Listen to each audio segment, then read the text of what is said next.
Hello everyone, welcome to my channel. I am here to help you today.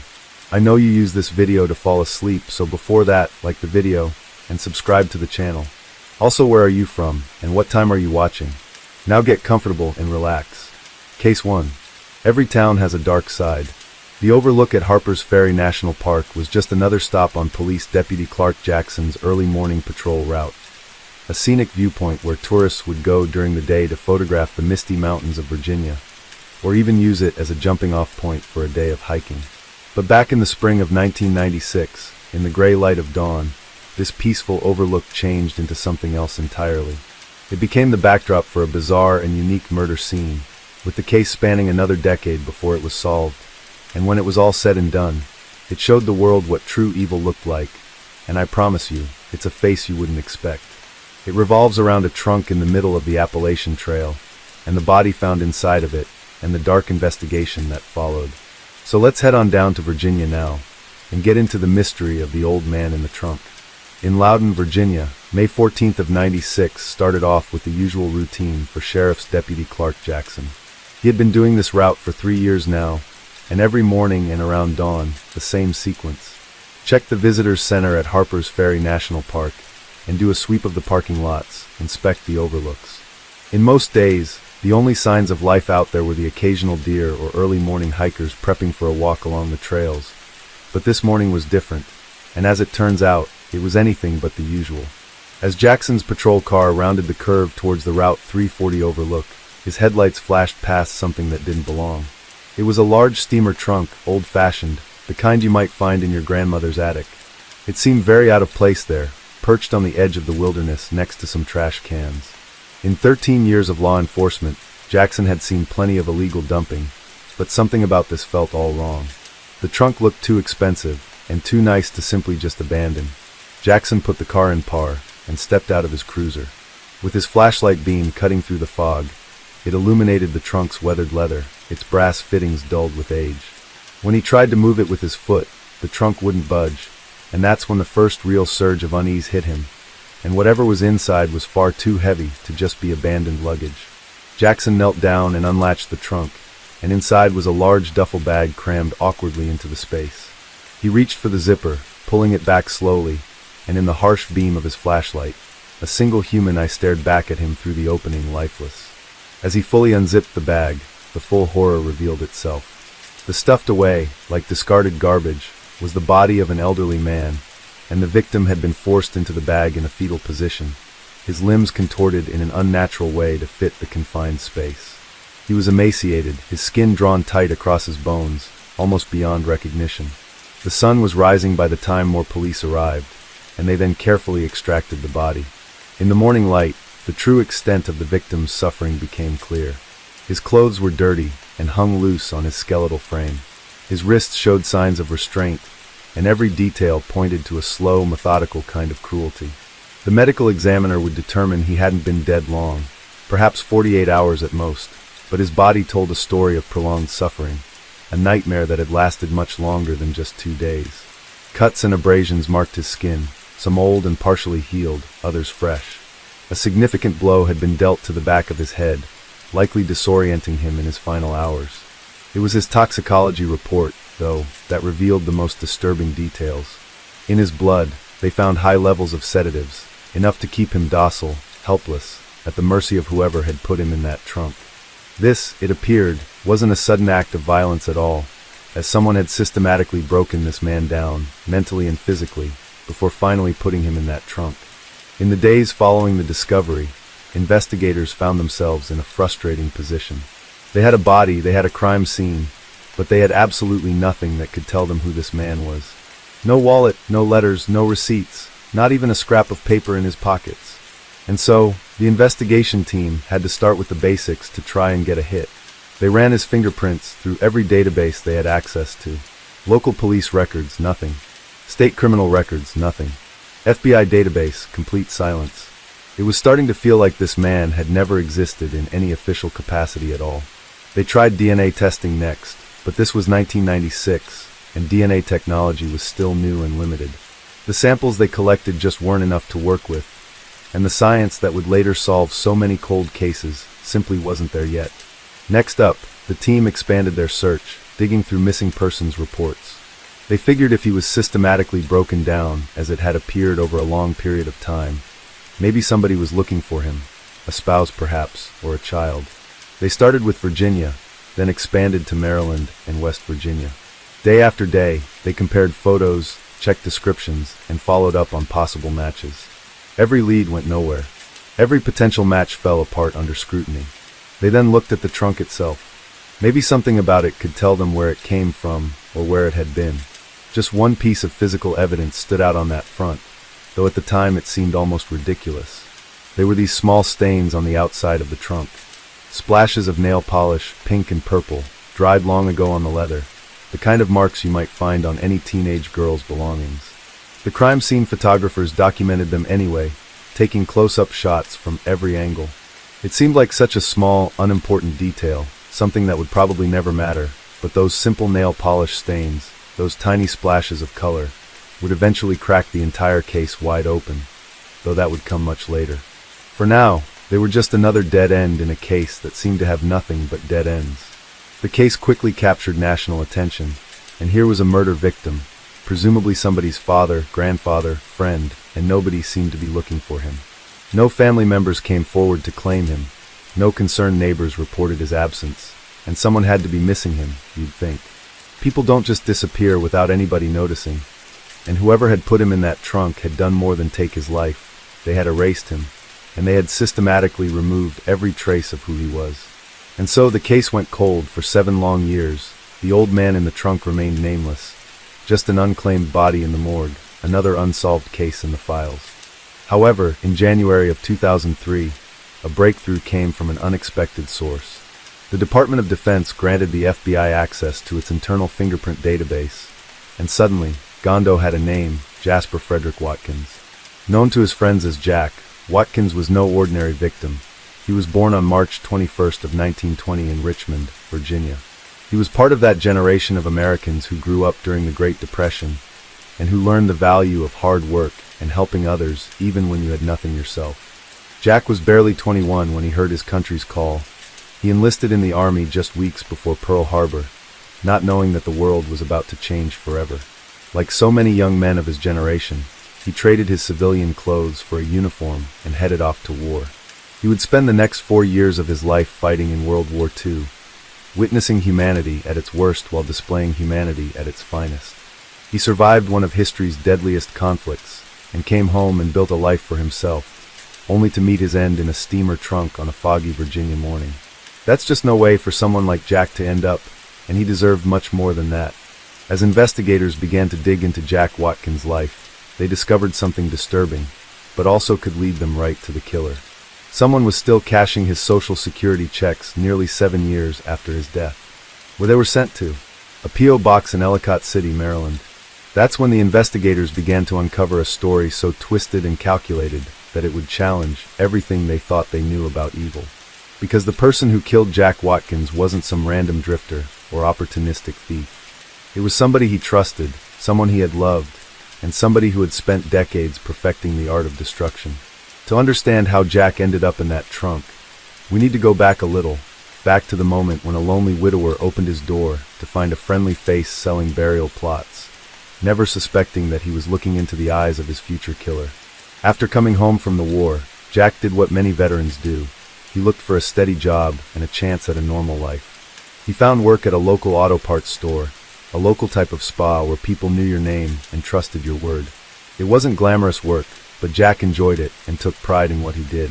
He became the guy everyone in the neighborhood went to when they needed honest advice about their cars, and for years his life followed a simple routine: work, home, church on Sundays, all alone. But that changed in 1964 when he met Mary Triplett. She was a 40-year-old divorcee with 3 grown daughters, and something about her caught Jack's eye.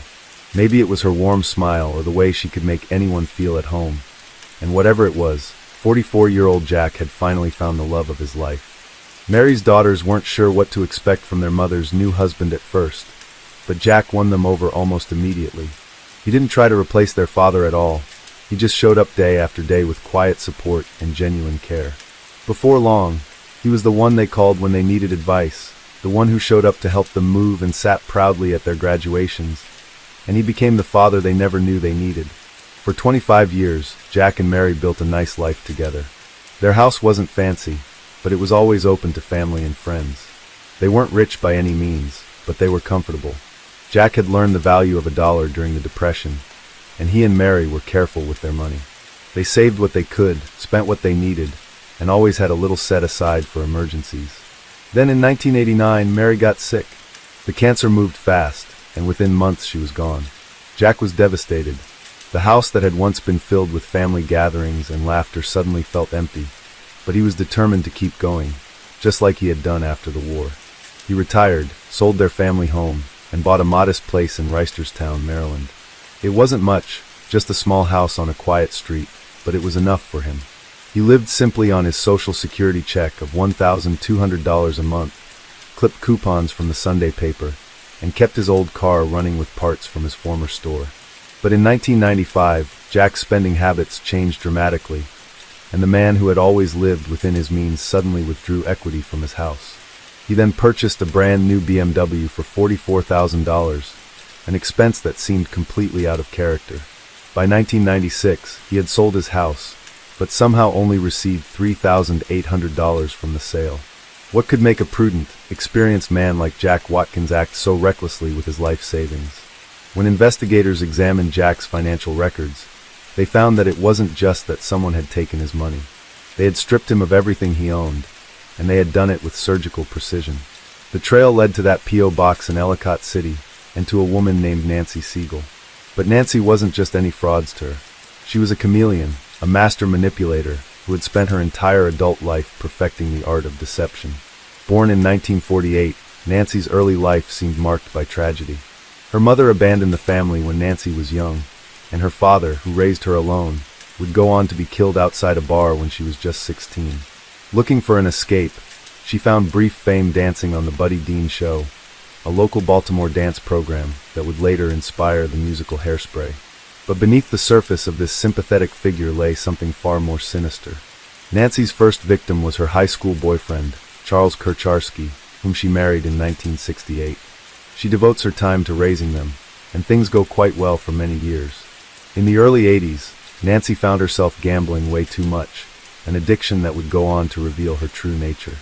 I think underneath, it was controlling her more than she was controlling it. To make back some money, she started taking out loans and credit cards in her husband's name, and he didn't have a clue. She begins opening lines of credit in her husband's name. By the time they divorced in '85, he was $120,000 in debt and had no choice but to file for bankruptcy. He was victim number one. Nancy needed a new way to get cash flowing, so she married Ted Gesendaffer soon after, only to repeat the pattern. She used all his information to get loans, and even altered the mortgage payment checks to make them payable to herself instead of where they should go in case she needed to skim some cash from them. Both those marriages were just warm-ups for Nancy, though. Over time, she honed her craft, swiping mail, snatching wallets, and collecting people's personal info and driver's licenses, credit cards, social security numbers, you name it. Though she got arrested more than once, the charges were scattered across different towns, and so she never spent more than 2 weeks behind bars. And then, in November of '94, while selling burial plots door to door, Nancy crossed paths with the perfect victim in Jack Watkins. The lonely widower didn't stand a chance against her polished charm, and within weeks, he was telling everybody that they were engaged. They were decades apart in terms of their age, and quite different in terms of their lifestyle. And what followed was a master class in manipulation. Nancy had Jack take out over $60,000 in mortgages, and then she got a bunch of credit cards under his name to max them out in no time. She isolated him from family and friends, making him unavailable when they tried to check in on him. Nancy would intercept Jack's phone messages and never pass them along. But eventually, Nancy's plans were complicated by a new romance, and while stealing Jack's cash, Nancy then began romantically seeing Eric Siegel, a lone broker with a lot of money. And suddenly, Jack wasn't so important, and in fact had become a bit of a liability, somebody who could potentially expose her schemes. And since Nancy had never been one to leave loose ends, she began to plan. As a result, she had to do something with Jack. After forcing him to sell his home in April of '96, Nancy moved Jack into her house. What happened next was almost too cruel to comprehend. She began drugging him with sedatives and slowly started to starve him to death. In his final days at the age of 76, Jack was reduced to a shadow of himself. Within 48 hours of May 13th of 96, Nancy drove to Virginia and dumped Jack's body near some trash on an access point to the Appalachian Trail. The trunk she used belonged to one of her own daughters, and while she just dumped it there in the open is a major misstep for her. Perhaps she thought it would just get picked up along with the rest of the trash, like it was no big deal. But she didn't count on Deputy Jackson doing his rounds. The investigation into who Jack was began when Nancy moved on quickly, marrying Eric Siegel in December of '98. And true to form, she defrauded him of $300,000, and rather than report her to the authorities, Eric paid off her debts himself. When investigators finally caught up with Nancy in 2003, the whole puzzle started coming together. When the authorities discovered she had been the last person to be seen with Jack, she was the one who helped him sell his house, and she was the one who had convinced him to buy that expensive BMW. But instead of answering questions, she put on quite a show. As she burst into tears at the sight of photos of the trunk where Jack's body was found, and through her sobs she spun a complicated tale. According to her, she had been Jack's caretaker. She claimed he was like a father to her, and that he had been suffering from dementia. She even tried to convince them that he had in part done this to himself, and she found him hanging from a ceiling fan, and she didn't know what to do. A story that defied common sense, and sounded exactly like the kind of lie someone makes up when they're running out of options. Ultimately, the final nail that sealed Nancy's coffin came from the people who knew her best, her own daughters. And they knew all too well about their mother's criminal history, and she had even stolen their identities and ruined their credit. So they weren't exactly trying to help their mom get out of this. It was actually the perfect time for them to get a little bit of revenge. When shown a photograph of the trunk, one daughter immediately recognized it as her own, identifying it 100% by those little nail polish stains. In January of 2004, Nancy Siegel was indicted on multiple charges, including murder, theft of government property, identity theft, bank, wire, and mail fraud. Her trial started in 2009, and after 7 hours of deliberation, the jury found her guilty on 20 of 21 counts. That she would never rejoin society, and that there was justice in that. But the story of the old man in the trunk has one final chapter. In August of 2009, 13 years after his body was discovered in that lonely overlook, Jasper Jack Watkins received the dignity and debt that had been denied him in his final days. With full military honors, he was laid to rest in Arlington National Cemetery, surrounded by representatives from every agency that had worked to bring his killer to justice. In the end, evil often hides right in plain sight, so be careful who you trust out there. And they're sitting across the table from you, mowing the lawn next door. And sometimes they're the ones selling burial plots to the very people they plan to kill. Okay, let's move on to the next case. Case 2. Even before cars were invented, young people sought out hidden areas for makeout sessions, and probably a little more. By the 1860s, these secluded spots for getting naughty would become known as lovers' lanes, where couples parked their horse-drawn buggies, seeking privacy from prying eyes. These places were typically visited by young couples who wanted to hide their activities because they were unmarried, which of course was heavily frowned upon then.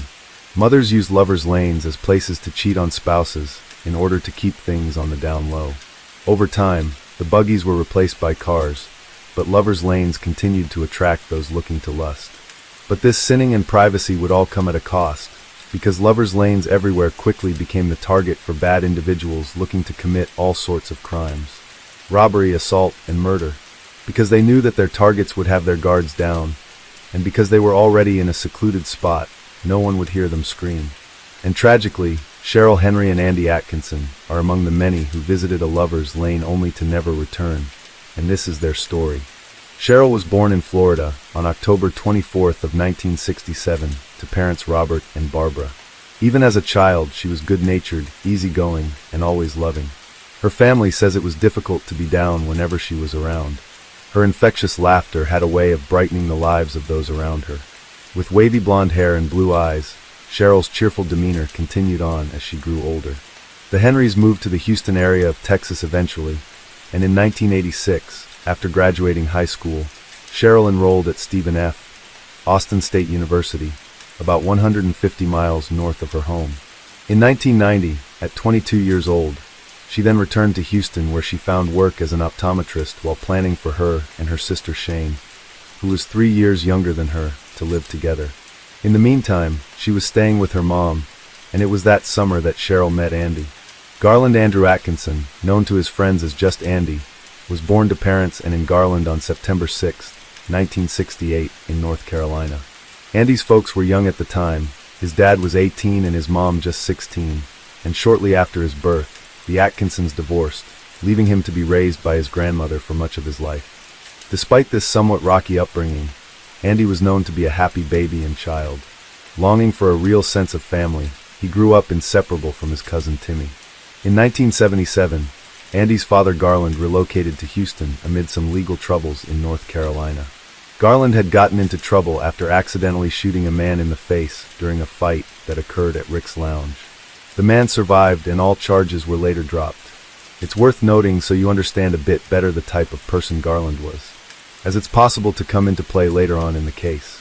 Initially, Andy moved to Houston with his dad, but he decided he didn't want to stay and quickly moved on back to North Carolina. This was for the best, as not long after, his father found himself in trouble again with the law, and this time he was busted for dealing drugs. Garland spent the next several years in prison, where Andy made the trek to visit him once a month. Upon his release, Andy visited his father in Houston for weeks during summer break. Garland often asked Andy to move in with him permanently, but Andy wasn't interested in this, as he wanted to be with his friends back on the East Coast. During these summer visits with his dad, Andy worked the door at Dream Street, a club managed by his father, to earn some extra cash. Andy attended Campbell University in North Carolina for a few semesters. However, driven by a desire to connect back with his father, and perhaps seeing more opportunities out there, he headed out to Houston in early June of 1990. He began working at a Gold's Gym, enrolled at the University of Houston, and was due to start classes in early September. However, tragedy would strike before that would ever happen. In early August, Andy, along with a friend, decided to catch up at one of their usual night spots, a popular place called the Yucatan Liquor Stand. That particular night, one of Andy's buddies brought along a girl he was seeing, and she, in turn, introduced her friend. This friend was Cheryl Henry, and from their first encounter, both Cheryl and Andy were feeling the butterflies. Cheryl didn't usually get worked up over boys, yet here she was, utterly enamored with Andy. Her sister had never seen her so blissfully happy. Andy too fell hard, and the connection was instant. They were inseparable, each declaring the other as the one. Their bond grew fast, and was seemingly unbreakable. On the night of August 22nd, the couple in love headed out on the town on a double date with Cheryl's younger sister Shane and her boyfriend. They hit up Bayou Mama's, a nightclub right in the heart of Houston on South Gessner Road. They sipped some cocktails and shared a few laughs. Shane vividly remembers the affectionate exchanges between her sister and Andy, playfully teasing them and telling them to go get a room. And at around 11:30 p.m., they did exactly that. At least, sort of. After leaving the club, Cheryl and Andy set out for a secluded lovers' lane out in West Houston, a popular rendezvous spot for young couples seeking some cheap privacy. But after that night, well, neither of them would ever be seen alive again. Shane, who often drove her sister to work, stopped by her mother's house the following morning to pick Cheryl up, only to find no trace of her. Assuming she had simply stayed with Andy and had forgotten to let her know, Shane continued on with her day, brushing aside any sort of concern. But as the hours slipped away, the problems kept adding up. Cheryl failed to arrive at work altogether, which was very unlike her. Then no one could reach Andy, so by 5 p.m. on August 23rd, Cheryl's family reported her as missing to the Houston PD. Around that exact same time, a Cisco food security guard in the area of that lover's lane found Andy, his white Honda Civic, abandoned in an isolated cul-de-sac. Initially, that security guard wasn't alarmed, but when the car was still sitting there at 8 p.m. when he made his next set of rounds, he felt the need to investigate a bit further. As he approached, he noticed the windows were rolled down, which allowed him to get a clearer look inside. From there, he saw the key still sitting in the ignition, and the seats fully reclined. Scattered on the passenger's side floor were Cheryl's shoes and her purse. But what really grabbed his attention was what appeared to be some fresh bloodstains inside the vehicle. At that point, the guard contacted the police. After phoning them, he then decided to phone a number found in the purse. That number just happened to belong to Cheryl's mother, Barbara, and so she rushed to the wooded area, arriving long before the cops did. When police arrived upon checking the license plate, they learned that the vehicle belonged to Andy. Knowing the couple hadn't been seen since last night, they knew they had a problem on their hands. Officers armed with canines commenced a thorough search of the area. Barbara was never far behind. It was just before midnight on August 23rd when a cadaver dog led them to an utterly gruesome discovery. It was Cheryl's body around 200 yards away from Andy's car. Her death was so brutally violent that officers had to restrain her mother, shielding them from the horrific sight. Nearby, another unsettling discovery awaited. The killer had meticulously laid out Andy's golf clubs and balls from his trunk, forming a trail that pointed directly to Cheryl's location. The girl was found face down, naked, and covered with decaying cedar fence boards. Her clothing had been savagely cut away, her underwear stuffed into the pocket of her jeans. Her hands were bound heavily behind her back with hemp rope, and her throat had been slashed 3 times. Evidence of SA was confirmed with DNA samples collected from her remains. The golf clubs and balls weren't the only unusual piece of evidence investigators found at the crime scene. As suspended from a tree above Cheryl's body were 4 partially deflated balloons, and lying beside her was a crisp $20 bill. It appeared that the killer had enjoyed his time out there, setting up a macabre scene the likes of which these officers had never encountered, and he was toying with them. I'm concealing it, but not enough that you cannot find her. In other words, I want him to be found.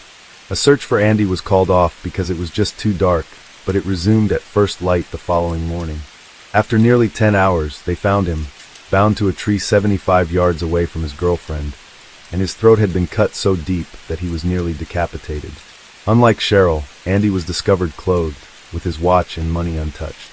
The killer's motive was clearly aimed at the victims, not their possessions, but the investigation begged the question, why did the murderer provide clues to Cheryl's whereabouts, yet none for Andy's?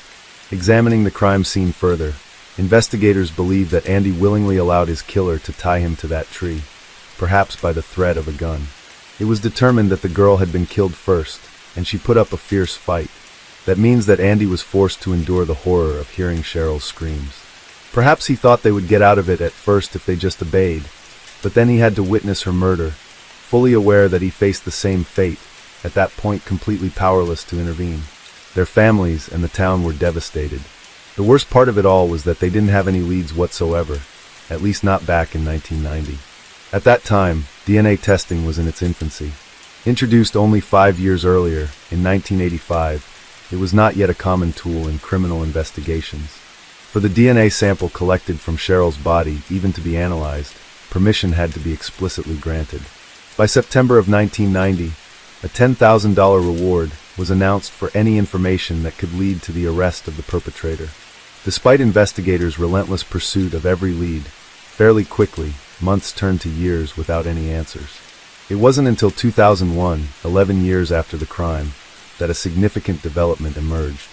In that year, the Houston Police Department received a letter claiming to have information about the murders, but they weren't looking to just be a good Samaritan and help solve the case. They were demanding $100,000 in exchange for the info. The public only learned of this letter 3 years later, in 2004. The handwritten note read, HBD, if you want to know who killed C.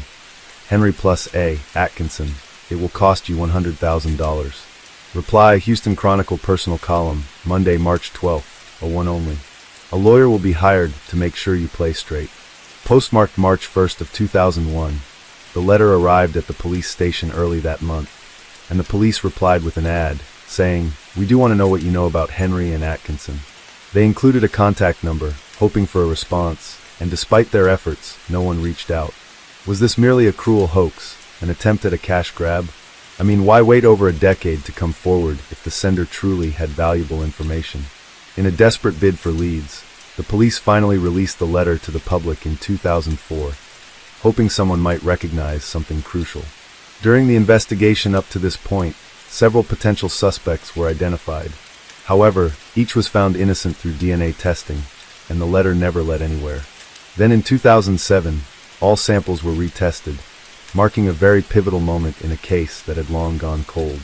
As the retests revealed that DNA evidence from semen found in Cheryl's body actually matched DNA collected in the unsolved assault of the Houston exotic dancer. With DNA testing expensive and in its infancy, it would take 17 years before that sample was run. It turned out to be a match to the lover's late killer. This assault had occurred just 2 months prior to the murders of Cheryl and Andy, right around the time they first met. The victim, an employee at Gigi's nightclub in Houston, left work around 2 a.m. on June 20th, 1990, headed to her boyfriend's house in northwest Houston. With her boyfriend, Randy, who was a pilot away traveling, she was all alone. She ate a late dinner in the living room, unaware that likely an intruder was upstairs the entire time waiting for their moment.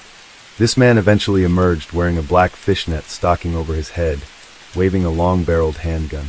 The woman froze in fear, and this guy demanded to know where Randy was, claiming that he owed him money. There was a brief pause, and then the intruder attacked.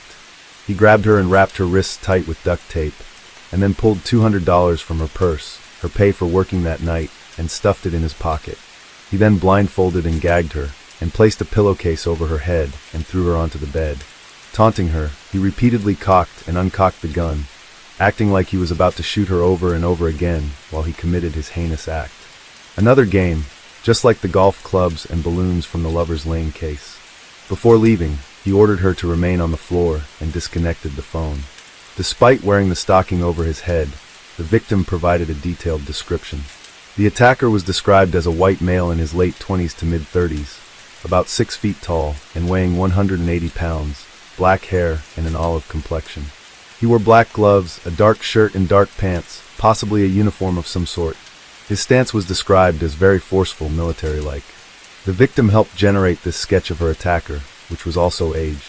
Something else that stood out: he had a very forceful, military-type stance about himself. Although DNA was collected, testing was too new and costly, delaying the analysis for 17 years, only to find it matched the DNA found on Cheryl. The similarities in each case raised many questions. Could Cheryl and Andy have known their killer, as it appeared in the case of the exotic dancer that the perpetrator knew Randy, the boyfriend? Authorities speculated that the suspect likely frequented or worked at a local strip club, and when re-interviewed, the female victim actually disclosed that she had previously worked for Andy's father at the club that he managed. So was that just a coincidence, or was somebody perhaps out for revenge? In May of 2008, the police released a composite sketch of the perpetrator, based on the victim's description, aged to reflect how the attacker might look now. Yet despite these efforts, his identity still remains elusive. The DNA which links one individual to both crimes has not matched any profiles in any national databases, or any of the 23andMe type places either. It might be a matter of time before that happens, but also 34 years have passed, which is a long time. Today, the case remains unsolved, and the killer is still at large. But what have they been up to since then, and how has their life gone? I'm more bothered with just knowing what happened, who did it. I'm curious of what this person's been doing all their life, how they've been able to live with it every day. Fast forward 2 years after the infamous Lover's Lane murders to the night of August 4th of 1992, and Tammy Breckenridge, a 23-year-old waitress, vanished after leaving the men's club in Houston at around 1 a.m. The men's club was only a short distance from Bayou Mama's, and Tammy had been last seen talking to the security guard at the club. Unfortunately though, to this day, she's never been found, and no arrest for her abduction and likely murder has been made. Worth noting is that many other young women have also disappeared in Harris County, many in the early 90s, and they've never been found. Several of them were in their early 20s with blonde or brown hair. They were roughly the same height and the same weight, and all vanished in the early hours of the morning. While Houston is a large area, and it is possible they aren't related, you also can't deny that perhaps they are. And maybe there is a serial killer out there that's yet to have even been identified as a serial killer. Today, Cheryl and Andy's families remain tormented by all the unanswered questions in their case. While recent breakthroughs in familial DNA have illuminated countless cold cases across Houston and beyond, they have yet to cast light on the mystery of Cheryl and Andy's murders. So it's hard when people ask us if there's anything new, because for 33 years there hasn't been anything new. But somewhere out there, somebody holds the key to unraveling this sinister secret. That's the end of the second case. Let's move on to the next case. Case 3. In the middle of the night on a quiet September morning in 2015, piercing screams shattered the silence of a normally peaceful Bristol neighborhood. Neighbors peeked through their windows, shocked to see a man stumbling outside wearing only his underwear. His skin looked like it was covered in mud or dirt, but it would turn out to be neither. As neighbors tried to assist the frantic man, it didn't take long for them to realize that the dark substance on the man's skin was not mud. It was his own skin, disintegrating and falling off in clumps as he pleaded for help.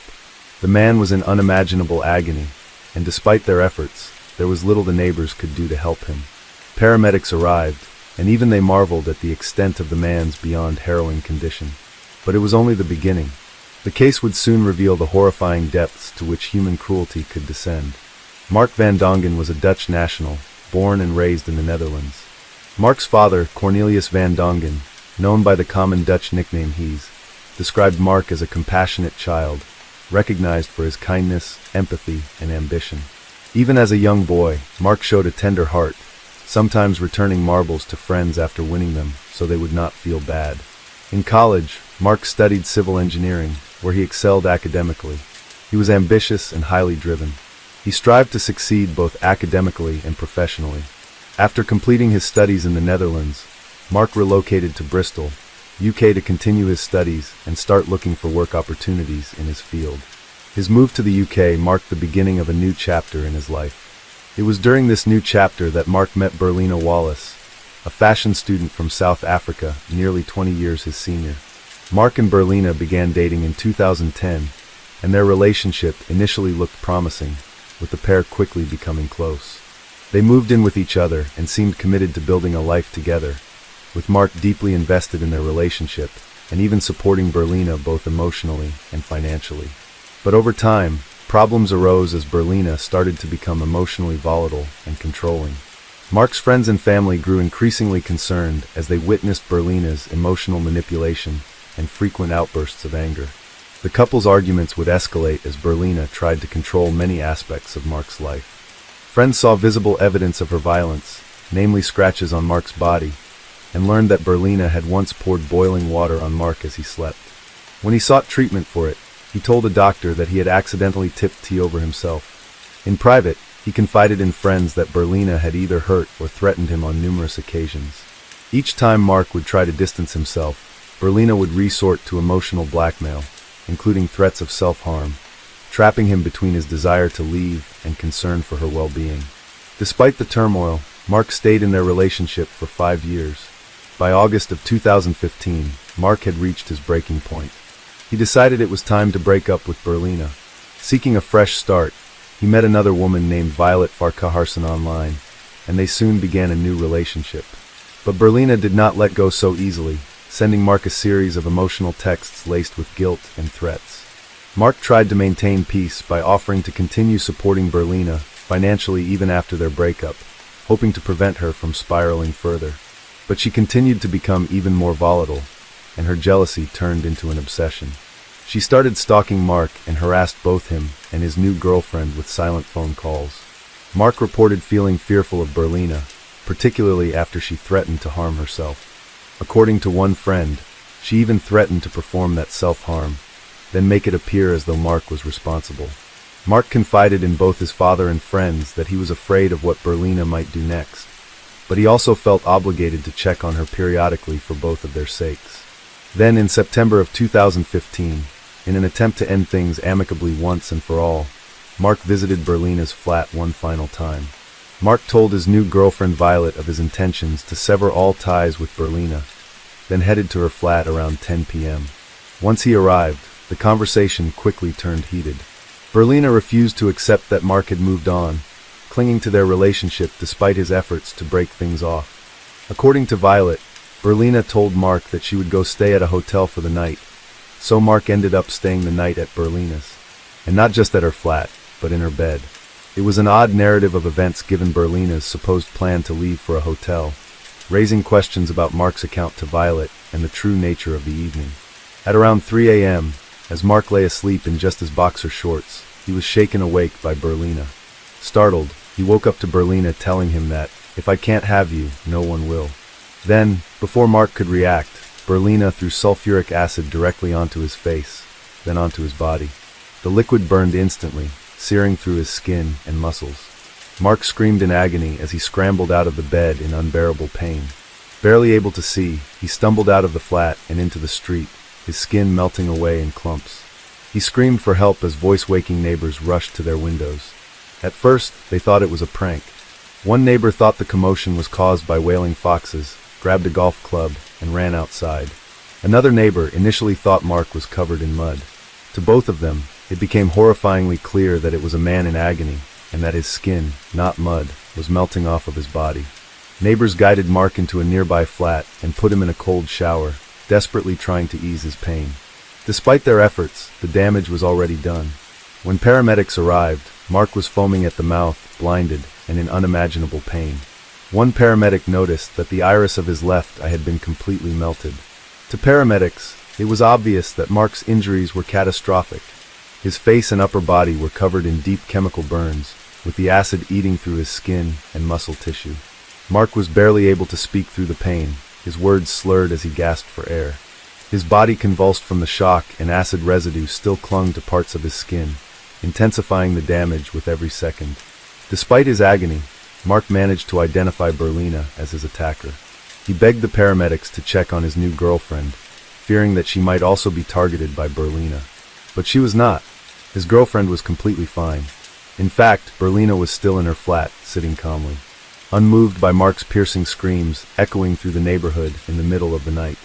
Instead of calling for help, Berlina picked up the phone and called a friend, showing no sign of remorse whatsoever for the unbearable suffering she directly caused. The paramedics worked quickly, administering oxygen and pain relief to combat his labored breathing and stabilize him. As he was being rushed to the hospital, police officers arrived at the scene to investigate. They quickly gathered information from neighbors, who confirmed how Mark had identified Berlina as his attacker. Their observations, combined with Mark's account to paramedics, gave police enough cause to act swiftly. They arrived at Berlina's flat and found her sitting calmly on the sofa, showing no visible signs of distress. Despite the chaos unfolding just outside her door, she remained indifferent, offering no assistance to the person she attacked. Officers noted her detached demeanor. They took her into custody, arresting her on suspicion of causing grievous bodily harm. Meanwhile, back at her flat, police collected the acid bottle she had used, which was now missing its original label, a clear indication of her intent to conceal what it contained. Law enforcement also seized Berlina's electronic devices, hoping to uncover evidence of premeditation. Berlina's behavior remained eerily calm throughout the initial stages of her arrest. As police began questioning her, she insisted that she had no idea the bottle contained acid, claiming instead that she thought it was water. Back at the hospital, the trauma team observed burns covering 25% of Mark's body, with many areas of exposed flesh already turning black. It was clear to the medical team that they were dealing with one of the worst acid attacks they had ever seen. As his condition deteriorated, doctors moved Mark to the intensive care unit, where he was placed into an induced coma to give his body a chance to stabilize and cope with the trauma. His left leg, already showing signs of poor circulation from the acid exposure, raised immediate concerns among the doctors. Meanwhile, police proceeded with their investigation. What they uncovered was weeks of meticulous planning and a disturbing state of mind leading up to the attack. Investigators spoke to Mark's friends and family, who provided insights into Berlina's volatile and manipulative behavior toward Mark, especially in the final months of their relationship, including the boiling water incident. They painted a relationship of escalating violence and control that culminated in the attack. They also gathered evidence of Berlina's own admissions to therapists that she had anger issues dating back as far as her teenage years, including her telling one psychiatric nurse the year before the attack that she gets an adrenaline rush when someone says the wrong thing to her, and that she feels like she could destroy everything around her when that occurs. Then there was the purchase of the acid. On September 2nd, Berlina ordered a bottle of 98% concentrated sulfuric acid from Amazon. After receiving it, she deliberately removed the label which stated that the acid causes severe burns and eye damage to conceal what the bottle contained. Law enforcement contended that she did so to prevent detection of the colorless substance, making it impossible for anyone unfamiliar with the contents to recognize it as sulfuric acid. A search of Berlina's electronic devices revealed that her choice of sulfuric acid was by no means random. In the weeks leading up to the attack, she had performed 82 searches related to sulfuric acid, visiting dozens of websites, including reading about the long-term injuries and physical damage inflicted on victims, and reviewing detailed case studies of previous attacks. The extent of her search history made it clear that the attack was not impulsive. It was carefully planned. And then there was the fact that Berlina made no attempt, had no desire whatsoever to assist Mark after her brutal attack. As the acid instantly took effect and sent Mark into the most excruciating pain imaginable, Berlina sat back and reveled in the suffering she caused, demonstrating to authorities her complete level of maliciousness and callousness to be able to ignore someone writhing in such excruciating agony.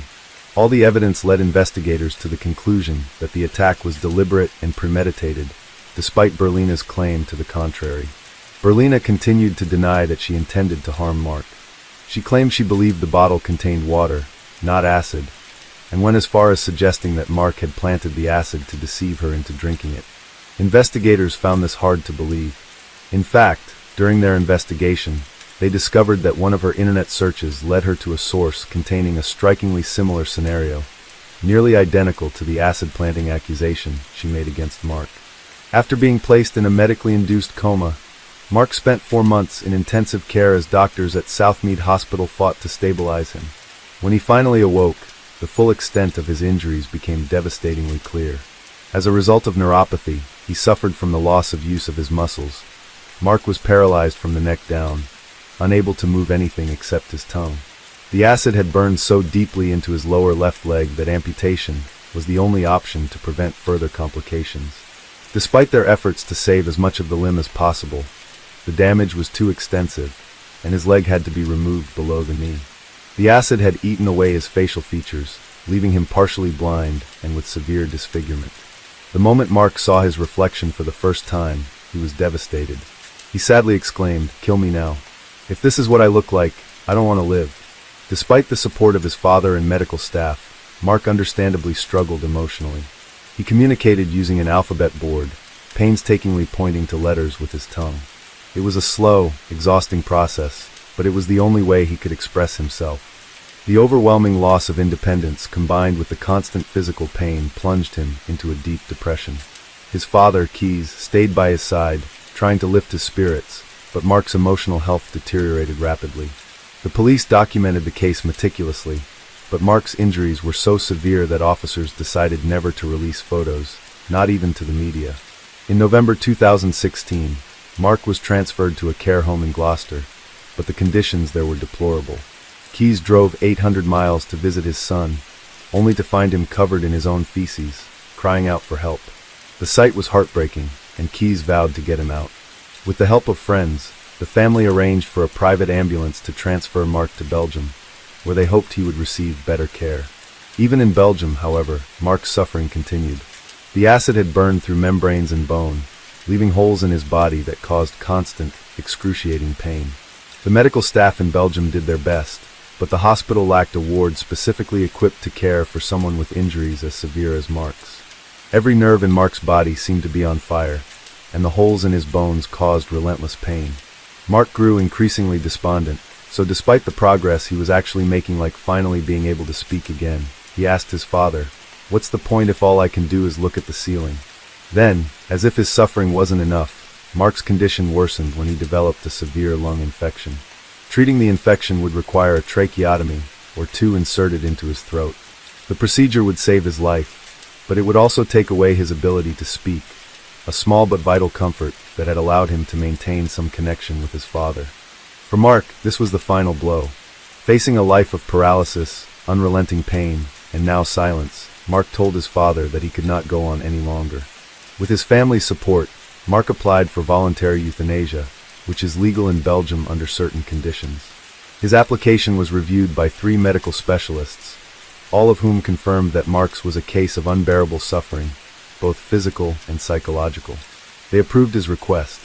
So, on January 2nd, 2017, Mark spent his final moments with his father, whom he had asked to stay by his side until the very end. At 7:15 p.m., doctors inserted a catheter into Mark's heart, ending his life and suffering at the age of 29. Berlina Wallace's trial began in April 2018, nearly 3 years after the attack. She pleaded not guilty to murder and manslaughter, insisting that she believed she was throwing water, not acid. However, her version of events quickly fell apart under scrutiny. The prosecution presented overwhelming evidence that the attack was both malicious and premeditated. They detailed Berlina's purchase of concentrated sulfuric acid, her deliberate removal of the label, and the extensive online searches she conducted on acid attacks. They argued that Berlina's intent was not just to harm, but to permanently disfigure Mark, ensuring that no other woman would ever want him again. Witnesses testified to Berlina's controlling and abusive behavior, painting a picture of a toxic relationship fueled by jealousy and manipulation. Mark's death, which occurred months after the attack, complicated the charges. Although Mark initially survived the attack, his catastrophic injuries were what led him to seek euthanasia. The prosecution contended that Berlina's actions directly caused Mark's death, so a charge of murder was brought before the jury. But with euthanasia being involved, the jury had to consider whether her actions were the sole cause of his death, or whether there were any other contributing factors. Berlina's defense attorneys argued that since Mark voluntarily ended his life, Berlina could not be held fully accountable for his death. In the end, the jury was not convinced that Berlina's actions met the legal threshold for murder or manslaughter. So the jury found Berlina not guilty of both murder and manslaughter, leaving many people stunned. They did, however, find her guilty of throwing a corrosive substance with intent, a serious charge that carried a significant sentence. For the sentencing, the judge delivered a powerful statement that perfectly reflected both Berlina's ruthlessness as well as the extreme devastation she inflicted. The judge stated, in part, on the 2nd of September, 2015, "You bought a liter of 98% concentrated sulfuric acid. If necessary, your intention was to use the acid to attack Mark Van Dongen, because you wanted to and had left you for another woman. You removed the label from the bottle containing the colorless fluid, which stated that the acid causes severe burns and eye damage. You did so to prevent detection of the acid in your home. You chose your moment for the attack.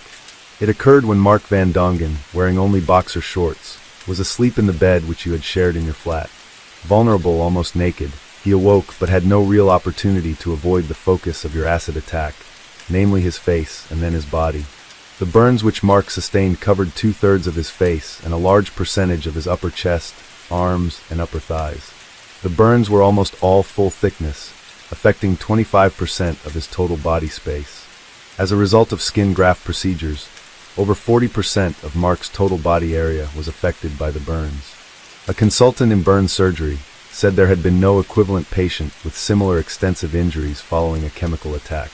Mark spent a total period of 11 months in the intensive care unit. He underwent a number of operative procedures. His left leg had to be amputated.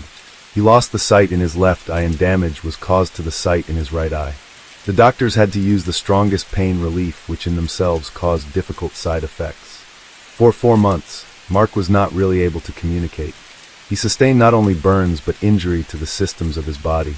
When in ICU, he suffered recurrent chest infections, septicemic shock, his kidneys were injured, there were problems with his gut, and bleeding from a bowel. His heartbeat and liver function were altered. At the time of his discharge from the hospital in November 2016, he was paralyzed from the neck down with no movement in his upper arms and legs. Had Mark survived, there would have been further operations. He would have required extensive care for the rest of his life. Another treating clinician said that his physical appearance would never be restored to anything which could be described as normal. He had been permanently and irrevocably drastically disfigured. The facial scarring was categorized as the severe end of very severe scarring. Berlina Wallace was sentenced to a minimum of 12 years in prison. Berlina Wallace's conviction and sentence sparked mixed reactions. While her conviction offered some sense of justice, many, including Mark's family, felt the sentence was insufficient given the extent of his suffering. The case also reignited public debate over the use of acid as a weapon, prompting discussions about stricter regulations and harsher penalties for acid attacks. This heightened attention contributed to the enactment of the 2019 Offensive Weapons Act. That's the end of Case 3. Let's move on to the next case. Case 4. Stephen Beard, a retired television executive, was startled awake on October 2nd, 1999, to find his innards lying where his belly should have been. Conscious but bewildered, he reached for a phone on his nightstand and dialed 911 for Austin, Texas. "I need an ambulance," said Beard, 75. "My guts just jumped out of my stomach. They blew out. Yeah, they blew out of my stomach. They're lying on my stomach." "Okay," said the 911 operator. "They're laying on your stomach?" "I'm in awful pain," Beard said. "How did this happen?" "It just happened. I just woke up." After another brief exchange, the operator said, "I'm having a hard time figuring out what happened." So was Beard. "I don't know what happened," he said. "I've never had this happen before." As sheriff's deputies and an ambulance rushed toward the house, Beard had the presence of mind to ask the operator to phone his young wife, Celeste, who was sleeping in another wing of the 5,300 square foot mini-mansion in pricey Toro Canyon, west of Austin. But the jangling phone did not rouse the woman. The house was locked tight when help arrived. Rescuers peered through windows until they spotted Beard bleeding in bed. They broke a patio door to get inside. EMS personnel sized up the wound and surmised an incision from a hernia operation had failed. But as they hoisted the 300-pound man onto a stretcher, Travis County Deputy Sheriff Russell Thompson found something on the bedroom floor that explained Beard's intestinal blowout. It was a freshly fired shell casing from a 20-gauge shotgun. Beard was flown by medical helicopter to Brackenridge Hospital in Austin. His wife and her twin teenage daughters, whom Beard had recently adopted, followed him to the hospital in a police car. The girls were joined there by their boyfriends, and the five began a waiting room vigil. Paul Knight, a sheriff's investigator, was sent to the hospital to question them. He posed the query that every homicide investigator must ask the loved ones of a victim of an unsolved violent crime. Any idea who would have done this? Christopher Deuce, the boyfriend of one of the twins, spoke up. "How about that crazy Tracy?" That crazy Tracy, as the teenager put it, was Tracy Nolene Tarleton. In the 7 months before her husband was shot, Celeste Beard had become very friendly with Tarleton, manager of a bookstore. Tarleton, a heavy-set and plain 35-year-old, had led a rather troubled life with bouts of narcotics and alcohol abuse, and attempted self-checkout and psychological problems. The daughter of a respected Fort Worth lawyer, she graduated from Texas A&M in 1986 with a degree in biology. She worked in several unfulfilling natural resources jobs with the government before hiring on in 1994 at Book People in downtown Austin. She found her place there, working 60-hour weeks at a place that attracted the most eclectic elements of a very eclectic city. Tarleton was a lesbian, and she felt comfortable sharing her sexuality with the circle of open-minded friends and colleagues she developed at Book People. She excelled in the job and was soon promoted to manager. She earned regional notice in the book world, appearing on C-SPAN to talk about books and turning up in the newspapers from time to time, with comments about a new release or book trends. But in February 1999, Tarleton suffered a very public, nervous breakdown at work, shrieking obscenely and threatening violence. With the encouragement of family and friends, she checked into St. David's Pavilion, an Austin mental health facility, to try to regain her balance. Celeste Beard, meanwhile, was having problems of her own. For one thing, she was spending her husband's money like a crazy person. He gave her a $10,000 a month allowance, but that wasn't nearly enough. Her 3 walk-in closets were lined with hundreds of pairs of shoes, each with a purse to match. She could have gone a year and a half without donning the same footwear. She once went on a $50,000 shopping jag. She would throw extravagant parties for her friends on a whim, and the couple spent nearly $100,000 on a month-long trip to China in 1998. Beard was wealthy, but he was no Donald Trump. He had an estimated net worth of $12 million. In just 4 years of marriage, Celeste had raced through well over $1 million.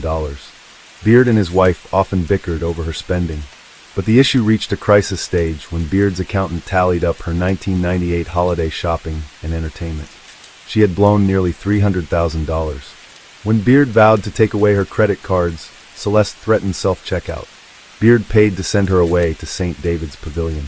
Considerable expense, it was true, but one that might save him money in the long run. It was at St. David's in March 1999 that Celeste Beard became acquainted with Tracy Tarleton. Tarleton was immediately smitten by the attractive, leggy Celeste. A few weeks later, she wrote her a love note. "Celeste, you are so beautiful. I think about your long, silky body and your incredible long legs, and I just can't stand it. And then I think of your incredible face, and I want to stand outside your building and wail until I get arrested. We won't even talk about what happens when I think about your sweet, tough, sexy voice." Christopher Deuce was not alone in suggesting Tarleton's name to authorities. When news of the Beard shooting broke, any number of people stepped forward to identify her as a possible suspect. Just about everyone, investigators noted, except Celeste Beard. Detective Rick Wines paid Tarleton a visit at her apartment 2 days after the shooting. We asked if she owned a 20-gauge shotgun, and she said yes, she did, Wines told CBS's 48 Hours. Tarleton was an avid skeet shooter. Somewhat reluctantly, she agreed to hand over her shotgun for ballistic testing. The $1,000 Franchi, manufactured in Italy, was engraved with Tracy's name. It had been a gift from her father.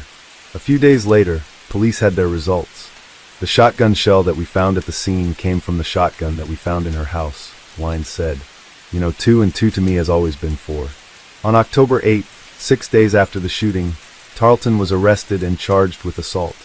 Meanwhile, against long odds, Stephen Beard seemed to begin a gradual recovery. His assailant had taken poor aim in the darkened bedroom. His brain and heart were spared, although his digestive organs were decimated. His condition stabilized after a series of 7 surgeries, and the immediate threat to his life seemed to pass. He was eventually released from the hospital, although he was considered to be at continued risk of infection due to the nature of his wound. Shotgun wounds to the midsection can kill slowly. When the digestive tract is perforated, the leakage can prove deadly through any number of infections, including peritonitis or bacterial sepsis in the blood. Beard was treated with antibiotics to head off infection, and his recovery seemed to be on course when he was released from the hospital on January 21, 2000. He died 4 days later. By some accounts, Celeste Beard was a vigilant and loving wife in her husband's final months. Friends said she spent countless hours at Stephen's side, yet there is indisputable evidence that she managed to console herself with a favorite pastime, shopping. Beard's accountant would later reveal that Celeste spent $321,000 during October and November 1999, an additional $249,000 by December 10th, and another $100,000 in the 6 weeks ending March 31, 2000. Investigators reasoned that the circumstances of the shooting were too odd to be a coincidence. A woman who was in love with Celeste Beard had murdered her husband. Common sense would suggest that the widow Beard had played a role. But Tracy Tarleton was not snitching. Prosecutors dangled offers for plea bargains if she would talk, but she sat mute, marking time in jail month after month. A grand jury called to hear evidence in the case was kept active for more than a year after Beard died, because prosecutors hoped Tarleton would have a change of heart and implicate Celeste Beard.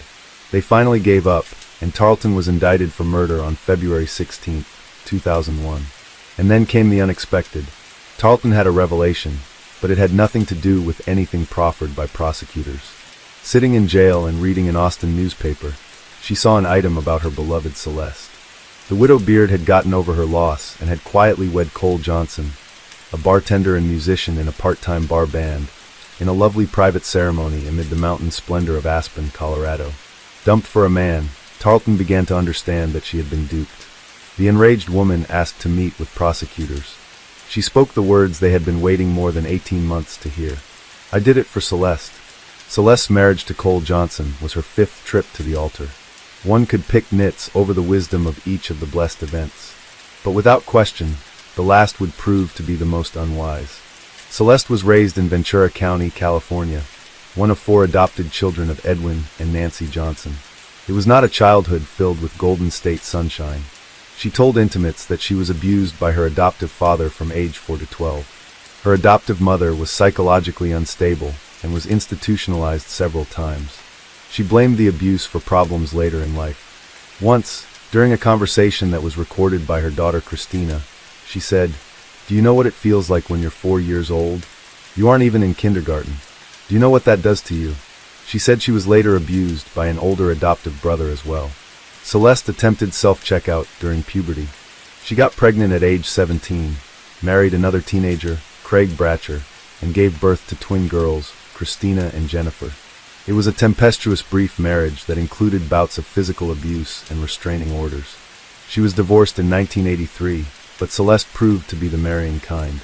She soon wed Harold Wolf, an Air Force mechanic, but they divorced in 1991. According to Celeste, her divorce lawyer paid for her to have a boob job after the split up. Celeste then moved to Arizona, where, struggling to make ends meet, she got into trouble for burning a car she had reported stolen. She was convicted of insurance fraud and spent 3 months in jail. Husband number 3 was a Mexican-American named Jimmy Martinez. Celeste had a raunchy sense of humor, and it would later come to light that she had a nickname for Martinez's private parts, BMW, for Big Mexican Wiener. That marriage, too, went kaput, and Celeste found herself single again in a new city, Austin, Texas. As she entered her 30s, she was treading water, working as a waitress in 1993 at the Austin Country Club. Among the regular customers, there were Stephen and Elise Beard, both in their 60s with grown children. Elise was an avid golfer, while Stephen preferred the club's indoor activities, eating and drinking. Elise fell ill with cancer and went quickly, dying on October 13, 1993. Stephen did not do well alone. Within weeks of the funeral, he yearned for steady company, and he began pursuing companionship in the person of Celeste Johnson Bratcher Wolf Martinez. They had their first date less than 3 weeks after Elise's death. Beard, 68, treated Celeste, 30, to a lavish Italian meal at Mamma Mia's restaurant in Austin. They enjoyed a nightcap at the mini mansion, and Stephen allowed Celeste to drive herself home in his $50,000 Lexus sedan. This, Celeste must have said to herself, could work out quite nicely. A Lexus beats the hell out of a BMW. Beard courted Celeste with ardor and an open checkbook. For Christmas 1993, he gave Celeste a $16,000 diamond cocktail ring, a $3,000 wristwatch, and a new Ford Explorer. In the first year of the relationship, Beard paid a $20,000 restitution, bill hanging over Celeste's head from the insurance fraud in Arizona, and he funded a custody battle over the twin girls with Celeste's first husband. After 13 months of shacking up, Stephen agreed to make the relationship legitimate. But first, on February 8, 1995, he and Celeste signed a prenuptial agreement. She would get $500,000 and not a penny more if they divorced. If she became his widow, she would stand to get much more based upon a written will. He was generous, but he was no fool. Perhaps that is because nobody ever gave Stephen Beard a dime. The Texas native was a true bootstrapper. He served in the Navy Air Corps and attended college at Texas Christian and Southern Methodist. He worked in radio and advertising in Dallas in the 1950s and 60s, starting at the bottom and climbing steadily up the business ladder. He switched to television in the 70s, and by 1981, he had found financial success as partner and general manager of KBVO in Austin. In 1985, the station became one of the original affiliates of the fledgling Fox network. It grew in value and stature over the following decade. And on October 3, 1994, a year after his wife's death, Beard sold his share of the station for a small fortune. On February 18, 1995, Celeste and Stephen were married at the Austin Country Club. Their honeymoon passion involved a penis-stiffening drug injection that was administered by Celeste. She found the needles and medication unromantic and kind of traumatizing, as she put it. She would later say that the couple had sexual intercourse just twice, on the day she moved in with him and on the day they were married. The first months of marriage did not work out to Beard's satisfaction, perhaps due to Celeste's reticence to wield the sex needle. Beard got so desperate that he filed for divorce just 4 months after the wedding.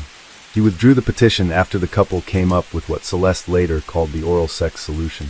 Sunday mornings at the Beard mini mansion were reserved just for that. "I gotta go make some money," she would tell her daughters and anyone else within earshot as she plodded dourly toward her husband's den for his weekly sexual service. She made certain there were no distractions. Locked up, doors secured, phones disconnected because she wanted Stephen to reach his happy ending as quickly as possible, according to an account in Susie Spencer's book, The Fortune Hunter. She loathed having to stop and begin again once she got started. Once they worked out this sexual kink in the relationship, money became their primary source of conflict. The $500,000 of the prenuptial agreement was a contentious issue for Celeste. And one day, Beard decided to simply give her the money and get it over with. He may have reasoned she would spend less of his money if she had some of her own. He was wrong. The $500,000 was gone in 6 months. After that spending binge, Celeste became increasingly vocal about her distaste for her older, overweight husband. She began to refer to Beard as the fat bastard or the old fool, according to her daughters and friends. More than once, people heard her say with exasperation, "Why doesn't he just die already?" Celeste began spending more and more time at a weekend house Beard owned on the Pedernales River, 40 miles northwest of Austin. She also rekindled an old flame, ex-husband Jimmy Martinez. Her daughters would later reveal that Celeste often slipped out of the house when Stephen went to bed at 9:30. Sometimes, they said, she would hasten his bedtime by spiking his food or drinks with pulverized sleeping pills. After the old man conked out, she would steal away to meet Martinez or party with her favorite drinking buddy, beauty salon receptionist Donna Goodson. But Beard finally got wise. He confronted Celeste after New Year's in 1999 about her out-of-control spending and trysts with Martinez. He hinted at divorce. After 5 years of a champagne and diamonds lifestyle, Celeste could not fathom regressing to her old car-torching, plate-carrying self. Even her prenup nest egg had evaporated. She threatened self-checkout and was packed off to St. David's Pavilion for mental health treatment. Her daughters judged that she was play-acting to get what she wanted, as Christina put it.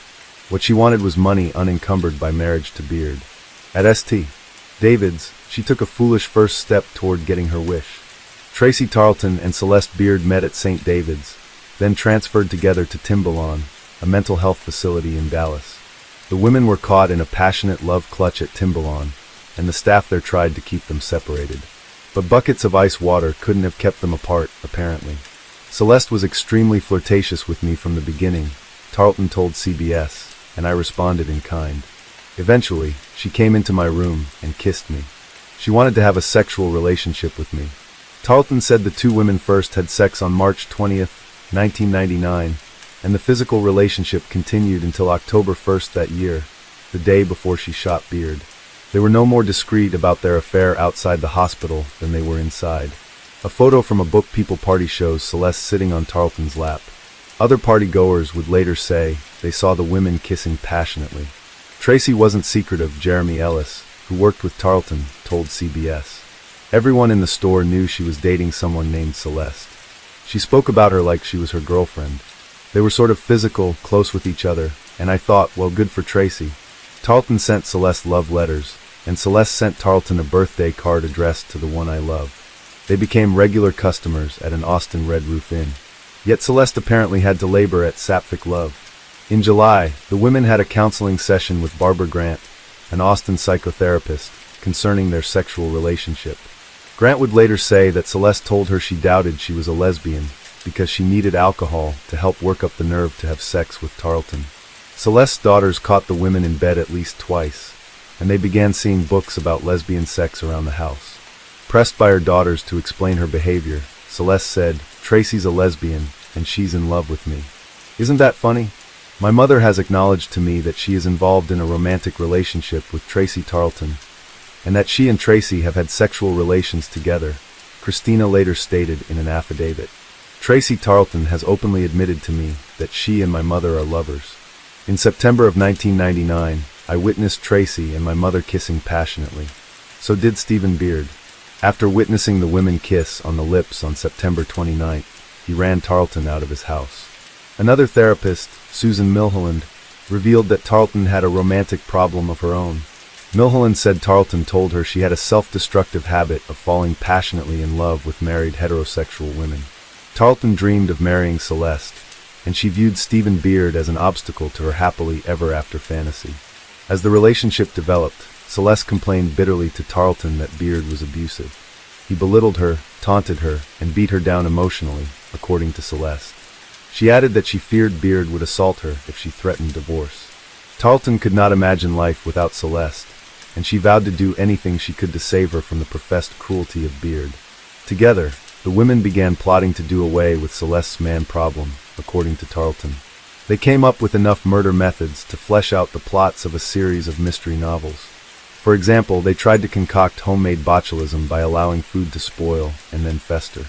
The women sprinkled the vile substance on a chili dog. Beard ate it and liked it. They spiked his drinks with 190 proof grain alcohol, then fastened a plastic bag around his head when he passed out. They dusted his food with sleeping pills and, on one occasion, 10 ecstasy tablets. He survived it all. The plotting became increasingly urgent in late September. Beard and his wife were scheduled to travel to Europe. Celeste dreaded the trip, and she convinced Tarleton, in her finest drama Queen Haidujuan, that her life hung in the balance. She came over and was just hysterical beside herself, Tarleton told CBS. She said, "I'll never survive this trip." I wanted to help her. The women came up with the shotgun solution. Tarleton told investigators that Celeste had set it all up. Beard was asleep, the doors were open, and Celeste was in another wing of the house. Tarleton slipped in, fired a single shot in the dark, and slipped out unnoticed. The scheme didn't have a prayer of working, of course, since half of Austin knew that the victim's wife had a lesbian lover who owned a shotgun. Tarleton and Celeste managed to maintain regular phone contact for the first 9 months Tarleton spent in jail. But their relationship became strained as Celeste grew increasingly overwrought. Finally, in the summer of 2000, Tarleton and Celeste called off their relationship. Celeste started going bananas, hysterical a lot of the time, Tarleton told CBS. "We both said, we're not going to do this anymore. You won't see me again." Tarleton was distraught and apparently took an overdose of Valium. Still, she refused to finger Celeste in the murder. That changed a few weeks after the breakup when she read a newspaper story about Celeste. It said she had married Cole Johnson on July 3, 2000, within a few days of their breakup. Tarleton reached the conclusion that she had been used. "She's off at her honeymoon in Aspen," she told CBS. "Even I couldn't overlook that. It was like everything started unraveling very quickly for me after that article. I started realizing Celeste had been lying to me all along, that this man was not abusing her, that she had married him for his money, and that she had been lying to me about our relationship. All of it was a farce." Tarleton sat down with prosecutors and detectives and told her story. Celeste was arrested on March 28, 2002, and charged with her former husband's murder. A judge set bail at $8 million, noting that Celeste had earned $2 million after selling the mini-mansion just months after Beard died. The woman's lawyer argued she had just $7,289 left 1 year and 4 months later. Celeste's problems deepened a few months later when she was indicted for another felony that was perhaps even more quixotic than the murder. Authorities alleged that she had tried to hire her friend Donna Goodson to murder Tracy Tarleton. Celeste's trial was like a nightmare variation on This Is Your Life. She couldn't stand Steve Beard, prosecutor Allison Weitzel told jurors. She talked to people about how she hated him. He disgusted her. What happened here is a simple case of a greedy, manipulative defendant who took advantage of a mentally ill woman who was in love with her. She told Tracy that with Steve gone, they could be together. Tarleton, appearing sullen, took the witness stand for a total of 15 hours over 3 days. She guided jurors through the affair and the murder scheme. She had pleaded guilty and agreed to testify in exchange for a 20-year sentence. "I just saw this woman that I loved in a desperate situation, trying to find a way to survive this man that was so awful," Tarleton said. "She had a plan. She wanted me to shoot him at Toro Canyon with my shotgun. I was willing to shoot him, and I went and did it." She added that she and Stephen Beard had been betrayed by the same woman. Relatives, friends, shrinks, and Tarleton's colleagues from work all testified that they believed the women had a sexual relationship. Prosecutors added photographs, love notes, cards, and Tarleton's journal as further documentary proof. Yet Dick DeGuerin, Celeste's prominent and expensive criminal defense attorney, dismissed this mountain of evidence as part of a fantasy of a predatory, aggressive lesbian. The defense strategy boiled down to 3 words: Tracy is crazy. "This is a case of fatal attraction," said DeGuerin. "Tracy Tarleton is psychotic.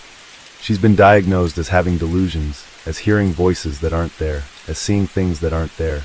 During a pre-trial deposition, Celeste had flatly denied so much as kissing Tarleton. The statement was read to jurors, who surely puzzled over the denial in the face of contradictory testimony from a dozen eyewitnesses. These included Celeste's twin daughters, who added devastating corroborating testimony. Over 3 days on the witness stand, the young women said it was a mercenary marriage for their mother. "She said that she married Steve for his money," testified Jennifer. Christina added, she would sometimes make comments like, "Why doesn't he just die already?" She would say that he disgusted her. No detail was spared, including the Sabbath sexual get-togethers. "What was the Sunday suck?" asked prosecutor Weitzel. "Celeste giving Steve a sloppy toppy," replied Jennifer. The daughter said Celeste would rant about the Sunday suck, then run off to see Tarleton or Jimmy Martinez. Jurors heard Celeste's raunchy mouth firsthand during a mommy dearest moment on a recording daughter Christina made of one of their conversations. When the girl accused her mother of threatening self-checkout in February 1999, Celeste screamed, "I was depressed, you goddamn little bitch." Bankers and accountants offered itemized details on Celeste's extravagant spending. They also detailed the prenuptial agreement and testified that Celeste stood to gain roughly $6 million, half of Beard's estate, as a result of his death. At the end of the testimony, prosecutor Weitzel summed up by saying, Money is what this whole case is about. Jurors deliberated 23 hours over 3 days before voting to convict. Prosecutors did not seek the death penalty, and the conviction brought a mandatory life sentence. But Stephen Beard's loved ones were given the opportunity to address Celeste during a sentencing hearing. "I hope you burn in hell," said Beard's namesake son, Stephen Beard III. Perhaps most punishing were the comments of Celeste's daughter, Christina. "You say we turned on you," Christina said. "Well, you turned on us. You turned on the whole Beard family. He let you into his home, loved you, honored, obeyed you, and you violated him and murdered him. Shame on you." By Texas law, Celeste must serve at least 40 years in prison. She won't be eligible for parole until age 80. Trigger woman Tarleton received a 10-year reduced sentence in exchange for testifying against Celeste, and was released on parole in August 2011 and lives in San Antonio. Celeste was denied the inheritance she expected to receive. Beard's estate went to his blood children, as well as to Christina and Jennifer, his adopted daughters. In TV interviews, Celeste continued to deny any involvement. She said she was a victim of her daughters, whom she accused in a neat twist of being motivated by money. "I hate to admit it, but the only reason why they could have turned on me was for the money," she told CBS. "They have 2 million reasons to lie." Celeste did receive more than $1 million from the sale of property, for which she was legally the co-owner. She paid much of it to DeGuerin, but was left with a 6-figure sum. Until 2043, her shopping sprees will be limited to prison commissaries. Case 5. In 1983, there was a young woman named Parvez who lived in Punjab. She was widely admired for her outstanding academic skills and her impressive command of English. From a very young age, Parvez dreamed of becoming a teacher. Teaching wasn't just her career goal, it was her passion, a dream she held on to tightly during her college years. But life didn't go as Parvez had hoped. Her father had different plans for her future. Instead of supporting her dream, he arranged her marriage to a man from a Sikh family who lived in Canada. The man seemed well settled, and her father thought this match would secure a good future for her. However, Parvez was heartbroken by this decision. Becoming a teacher was her only desire, and marriage wasn't a priority for her. Parvez couldn't go against her father's wishes and reluctantly agreed to the marriage. Leaving everything behind, she moved to Canada with her husband. At first, life seemed hopeful as he treated her well, and she adjusted to her new surroundings. However, his true colors soon emerged. He began pressuring her to work, prioritizing her income over their happiness. Parvez started working on a mushroom farm, far from the life she had imagined. On July 20th, 1985, she gave birth to a daughter, Harjeet, hoping this would bring peace. But even 6 months later, her husband demanded she return to work, forcing her to take a factory job. In the midst of this hardship, Parvez became pregnant again. Despite her fragile health and the ongoing challenges, she continued working in the factory. Later, in 1988, she gave birth to another daughter. Life continued its exhausting cycle for Parvez, with little support or compassion from her husband. Tensions were running high in Parvez's home, as she and her husband often found themselves in heated arguments. One day, things took a dark turn when her husband lost control and physically assaulted her. This shocking incident pushed Parvez to take a stand. She courageously went to the police and filed a complaint, determined to seek justice for the endured. Her actions led to serious consequences for her husband, who was sent to jail for a week because of the domestic violence complaint. After his release, it seemed like her husband had a change of heart. He began treating Parvez with care and kindness, trying to mend their broken relationship. Life started to feel calmer, but this peace didn't last long. Out of nowhere, Parvez's health took a sudden and drastic turn for the worse. She began experiencing intense pain all over her body, pain that doctors couldn't explain. Alongside this, she was plagued by severe headaches that left her feeling helpless. Desperate to find relief, Parvez started taking a lot of painkillers, hoping they would ease her suffering. As days turned into nights, Parvez's pain became unbearable. She would scream out suddenly, her cries echoing through the neighborhood. One fateful day, Parvez experienced an unimaginable electric shock-like sensation that shot through her teeth, spine, arms, and legs. Her body twisted uncontrollably, bending in unnatural ways, almost like a bow being drawn. The horrifying scene sent chills down the spine of her second daughter, who watched in terror as her mother writhed in pain. Overcome with fear and desperation, her daughter ran out, calling for help from the neighbors. A group of them rushed in to find Parvez in a grotesquely contorted state, writhing on the floor. The sight was chilling, leaving everyone frozen with horror and helplessness. When news of her condition reached her husband, it shattered him. Seeing Parvez in such unbearable pain and despair moved him in a way nothing else had. For the first time, he appeared genuinely broken. In a desperate attempt to help, Parvez's husband rushed to the kitchen, frantically bringing her a glass of water, while the neighbors tried their best to steady her convulsing body. Without wasting another moment, they decided to take her to the nearest hospital. At the hospital, a team of doctors gathered to assess Parvez's alarming condition. However, they were left puzzled. Her symptoms were baffling, and no tests or examinations could reveal the cause of her excruciating pain and convulsions.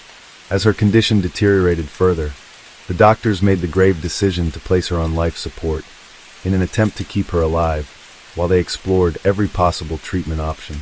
Despite their best efforts, the medical team reached a heartbreaking conclusion. They could do no more. On February 3rd, just 3 days after being admitted to the hospital, Parvez's battle came to a tragic end. She passed away, leaving behind a void filled with unanswered questions, grief, and lingering remorse. Parvez's sudden and tragic death left both her family and her husband's relatives drowning in grief and confusion. They struggled to understand how her health could take such a devastating turn. When asked, her husband shared a troubling detail.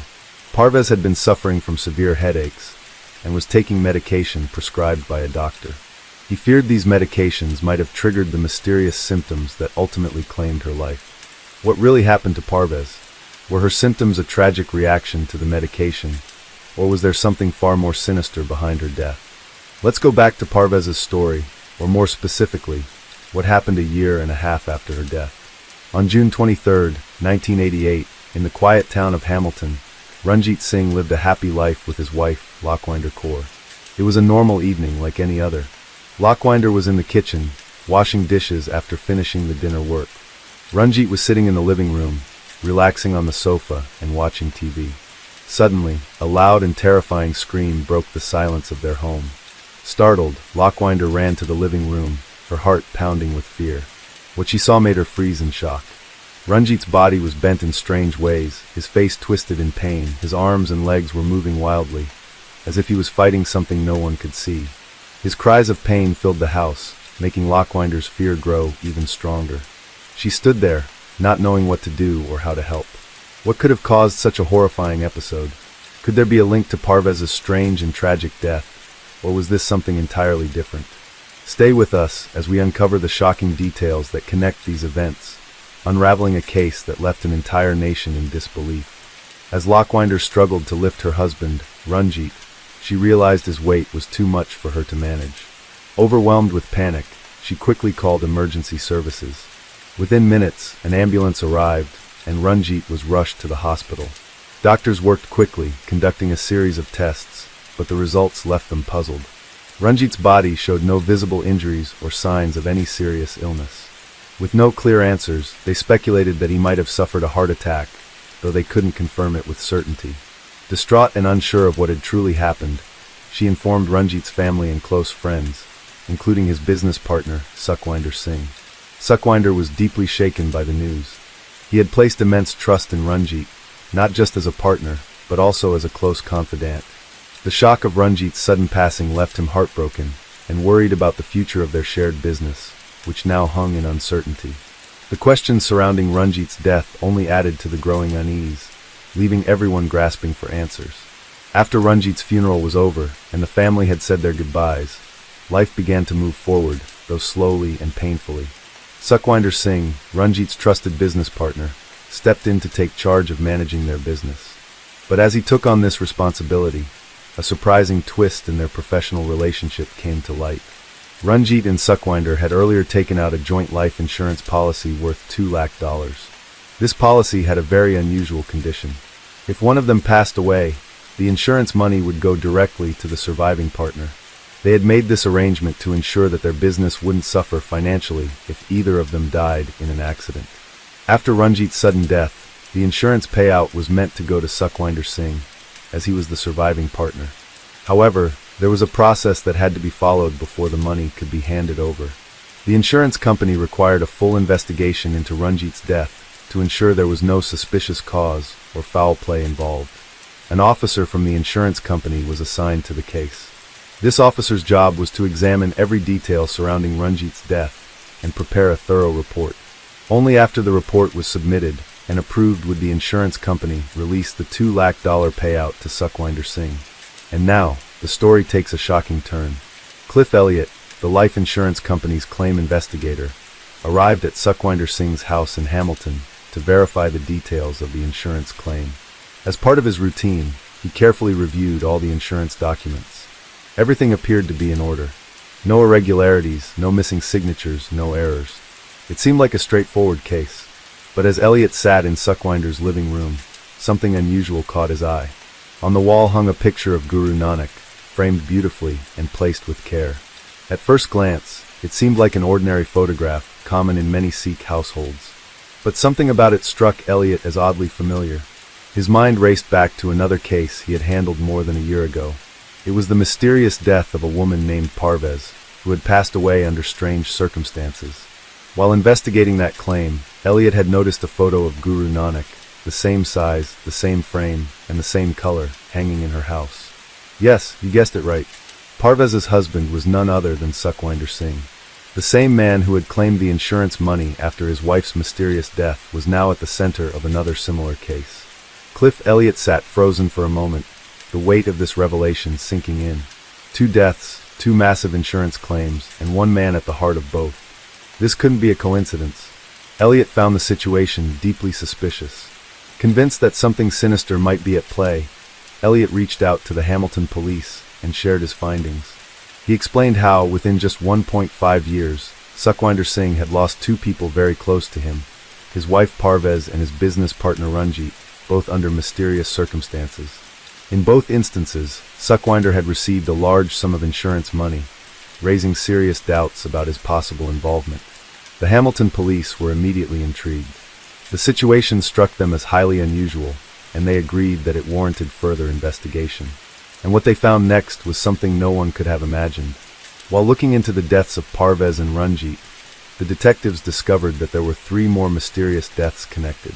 But before we continue, I just want to remind you all 95% of you watch our videos without subscribing. If you enjoy these mysteries, please like, subscribe, and turn on notifications so you don't miss any updates. Thank you for your support. Now back to the story. The Hamilton police decided to appoint 2 detectives to look into this case. They started fresh, carefully going through everything again. As they investigated, they found something strange. Sukhwinder Singh had been traveling to India a lot over the years. He often went there around the time of the mysterious deaths. This made the detectives even more suspicious. To get to the bottom of it, the detectives contacted the Punjab police in India. They worked together to plan a visit to India to dig deeper into Sukhwinder's past and activities. When the Indian police were contacted, it was revealed that just 9 weeks after his wife's death, Sukhwinder married another woman named Sarveet from a village called Panchgrain near Jalandhar. After this marriage, he told people he was returning to Canada, but never went. Instead, he married another woman, Kushwinder Sam from Kapurthala. His main goal behind these marriages was to collect large dowries. Sukhwinder continued traveling between India and Canada, taking advantage of women and their families for money. Shockingly, he didn't stop with 2 marriages. In every case, he promised the brides a luxurious life in Canada and demanded huge dowries, focusing more on money than anything else. During the police investigation, disturbing details emerged about Sukhwinder Singh Dhillon's second wife, Sarveet. She had given birth to twin boys, Gurmeet and Gurvinder. Tragically, both babies passed away just 12 days after their birth. When asked about the cause, Sarveet revealed that the twins suddenly showed unusual symptoms and their condition worsened for no apparent reason. This strange tragedy was eerily similar to the mysterious deaths of Sukhwinder's first wife and his business partner, Rajni Ranjit. As investigators dug deeper, they uncovered even darker secrets. Sukhwinder's third wife, Kushwinder Singh, had also died under suspicious circumstances. Neighbors reported that before her death, Kushwinder's body showed odd signs of distress, including strange movements and unexplained reactions. Despite the suspicious nature of her passing, the family skipped a post-mortem and performed her last rites, according to customs. The investigation revealed a chilling pattern. Suckwinder's third wife had reportedly been in good health with no prior issues, yet she too met a sudden and mysterious end. With 5 deaths occurring within just 17 months, the case raised alarming questions about Suckwinder's involvement. The investigation took a sinister turn when the burial site of the twin boys was excavated, and their remains were sent to the Toronto Forensic Science Centre for analysis. At the same time, forensic reports from the earlier deaths of Suckwinder's first wife and his business partner in Canada were reviewed. The findings exposed a horrifying truth. All the victims had been poisoned using the same lethal substance. Tracing the source of the poison, investigators identified a specific tree whose seeds Suckwinder used to create a deadly mixture. He converted these seeds into pills, which he disguised as health supplements or strength boosters. Under this facade, he deceived his victims, giving the pills to his business partner as a remedy for physical weakness and to his wife as a treatment for her illness. This revelation painted a dark picture of Suckwinder's calculated and cold-blooded actions, leaving investigators determined to bring justice for his victims. The most chilling revelation came when investigators discovered that Suckwinder had instructed his second wife to give the pills to their twin sons. He convinced her that the pills would strengthen the babies and improve their health. Despite overwhelming evidence, justice seemed out of reach. In India, no formal complaint or first information report (FIR) was filed regarding the deaths of the twins or his second wife, and no trial was conducted. Similarly, Canadian authorities did not pursue legal action for the deaths of Suckwinder's first wife and his business partner, even though forensic findings clearly linked him to their murders through poisoning. Suckwinder's actions revealed the calculated mind of a cold-blooded murderer who exploited the trust of those around him to commit his heinous crimes. Yet, for years, he managed to escape accountability in both countries. In 1997, the law finally caught up with him when he was arrested at his workshop. During intense interrogation, he broke down and confessed to his crimes.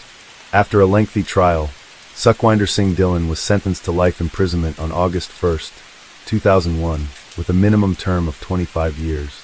His life in prison reflected the misery he had inflicted on others. On November 16, 2013, Suckwinder passed away in a hospital. While some reports claimed he died of cancer, others suggested a sudden illness. Regardless of the cause, his life ended in the same darkness that defined his crimes. The case attracted widespread media attention in both India and Canada. Investigative reports, forensic findings, and courtroom drama were widely covered, inspiring a best-selling book that won several awards for its gripping narrative. In 2003, a film based on the case was released, followed by various adaptations, solidifying it as one of the most infamous crime stories of the era. Suckwinder confessed that his were driven by greed. He admitted to killing for financial gain, including life insurance claims ranging from $100,000 to $200,000. His indifference toward human life was evident in his chilling remark about his twin sons' deaths. He claimed he didn't want the burden of raising children to complicate his pursuit of wealth. Money was his sole obsession, and he stopped at nothing to achieve it. And that's today's story. Case 6. Sharon Pryor was born in the winter of 1959 in the picturesque city of Montreal.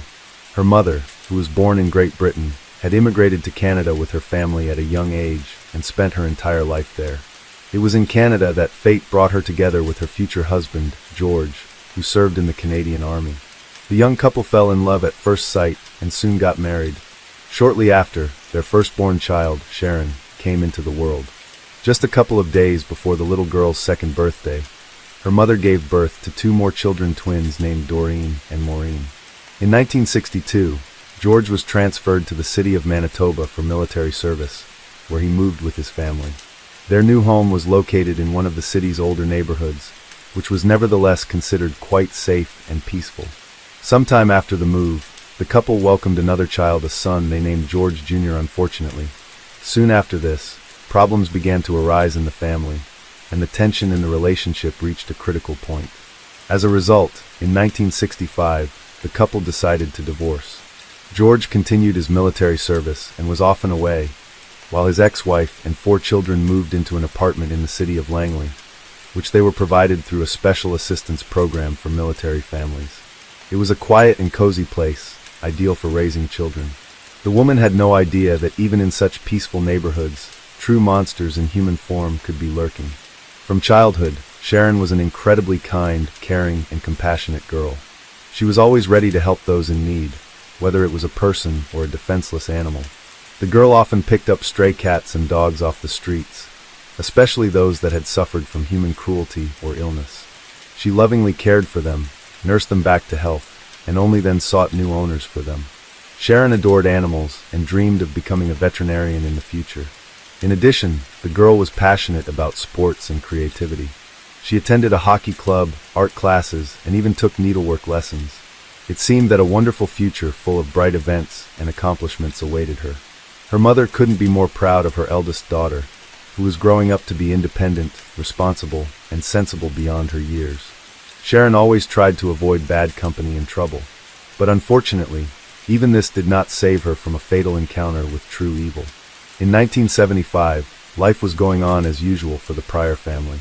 16-year-old Sharon, like all teenagers, was facing typical problems and difficulties for her age. She loved trendy music and stylish clothes, which her parents did not always approve of. In addition, the girl had started dating a boy named John, who had been in love with her since the 4th grade. He had finally managed to win Sharon's heart, and the young couple began seeing each other. They often hung out with friends, and seemed like the perfect match. Seeing their sincere feelings, the girl's parents supported the relationship. According to Sharon's mother, she and her daughter never had any serious arguments. There was always mutual understanding and respect between them. The girl was surrounded by only good people, but even they could not protect her from the terrible tragedy that shattered the life of the entire family. March 29, 1975, began like any ordinary day. Sharon woke up and had breakfast while her mother was out shopping for Easter groceries and gifts. Upon returning home, the woman brought the purchases inside, and her eldest daughter helped put them away. This day was supposed to be special for the whole family. The mother's friends were planning to visit with their son Stephen, as well as her boyfriend. Sharon spent most of the day painting Easter eggs and preparing for the holiday. Stephen arrived before the other guests and played with the girl's younger brother. After school, Sharon and Stephen were going to stop by the local sports association, which in addition to sports, also did needlework. The girl was supposed to pick up a special jacket there, which was called Leo, named after one of the organization's founders who had died of leukemia. This jacket was a symbol of membership in the association, but it was not simply handed out. To earn such a reward, children had to prove themselves. For example, by selling lottery tickets. Sharon really wanted to deserve this jacket and managed to sell enough tickets. Therefore, she eagerly and proudly went to the association to collect her prize. But disappointment awaited the girl. There was no jacket in her size available. Saddened, Sharon had to return home empty-handed with Stephen. However, she did not lose her festive mood and decided to pick up the jacket another time. Upon returning, the girl joined her mother and her boyfriend Doug, helping them with the final preparations. When all the guests had gathered, a wonderful holiday dinner took place. Afterward, Sharon and her mom hid painted eggs around the house for the younger children to have fun searching for later. Then the girl asked her mother for permission to go to the local Marina Pizzeria, which was a popular hangout spot for teenagers and was located not far from their home. The woman had already allowed her daughter to go there with friends many times before, so this time was no exception. Sharon went to her room to get ready. Around 6 o'clock in the evening, a neighborhood girl stopped by the Pryor's house. She sat with Sharon and chatted while the latter was getting dressed to go out. Our story's heroine borrowed one of her mom's sweaters and put on her favorite suede jacket. At 6:30, the girls left the house. But Sharon went to the pizzeria alone. The neighbor changed her mind about accompanying her. The girls said goodbye and each went their separate way, one home and the other to meet up with friends. A whole group of young people had already gathered at Marina, waiting for Sharon. But for some reason, she did not show up at the appointed time. The teenagers figured the girl had simply decided to take a little walk with her boyfriend John, so they continued their merry feast, unaware that something bad had happened. At this time, John and a few friends were at home watching a hockey match. When the game ended, the boys also headed to the pizzeria, hoping to find Sharon there. But she never came. John was extremely surprised because he hadn't seen his girlfriend since school and had no idea where she could be. Like the others, he thought that after the match, he would definitely find Sharon at Marina. Her absence alarmed everyone present, as it was completely out of character for the always punctual and responsible girl. While Sharon was away from home, Her mother put the younger children to bed and spent the evening in front of the TV. The woman began to worry that her daughter had still not returned, even though she should have been home a long time ago. However, she decided not to panic prematurely, assuming the girl had simply lost track of time in the company of friends or with her boyfriend. The mother remained waiting in the living room, so as not to miss the moment when Sharon would finally come home. But the hours passed, and the girl was still nowhere to be seen. Around midnight, the woman could no longer contain her fear, as there was still no word from her daughter. It was awkward to call her friends at such a late hour, so the mother had to wait until morning, periodically glancing out the window in the hope of seeing Sharon. At the first light of dawn, the alarmed woman began calling her daughter's acquaintances, hoping to find out where she might be. But neither her girlfriends nor boyfriend John had any idea about the girl's whereabouts. The mother's worst suspicions were confirmed that evening. Sharon had not made it to the pizzeria. The neighbor girl with whom they had left the house together confirmed that she had parted ways with Sharon on the street and had not seen her since. A conversation with Mary, Sharon's closest friend, further heightened the anxiety. From her, the mother learned that, after 7 o'clock in the evening, an attack had occurred near the pizzeria on a 23-year-old woman named Cheryl Roy. An unknown man had lunged at her with a knife, but luckily, there were people passing by at that moment. Hearing the victim's screams, they scared off the attacker, and he fled in the direction from which Sharon was supposed to come. According to witnesses, it was a tall, dark-haired man with blue eyes and a mustache. He spoke in a quiet, calm voice and was wearing a ski jacket, blue jeans, and pointed-toe shoes. Hearing these details, Sharon's mother was seized by panic. She realized that the place and time of the attack exactly coincided with the route her daughter usually took. The woman immediately went to the police, but the detectives were in no hurry to jump to premature conclusions. Instead of immediately accusing someone of the crime, they decided to launch a large-scale search operation without delay. Hundreds of concerned citizens who learned about the girl's disappearance joined the search. They were given a photo and description of the 16-year-old schoolgirl and combed every corner in the hope of finding her. The mother appeared on local television to tell the community about what had happened.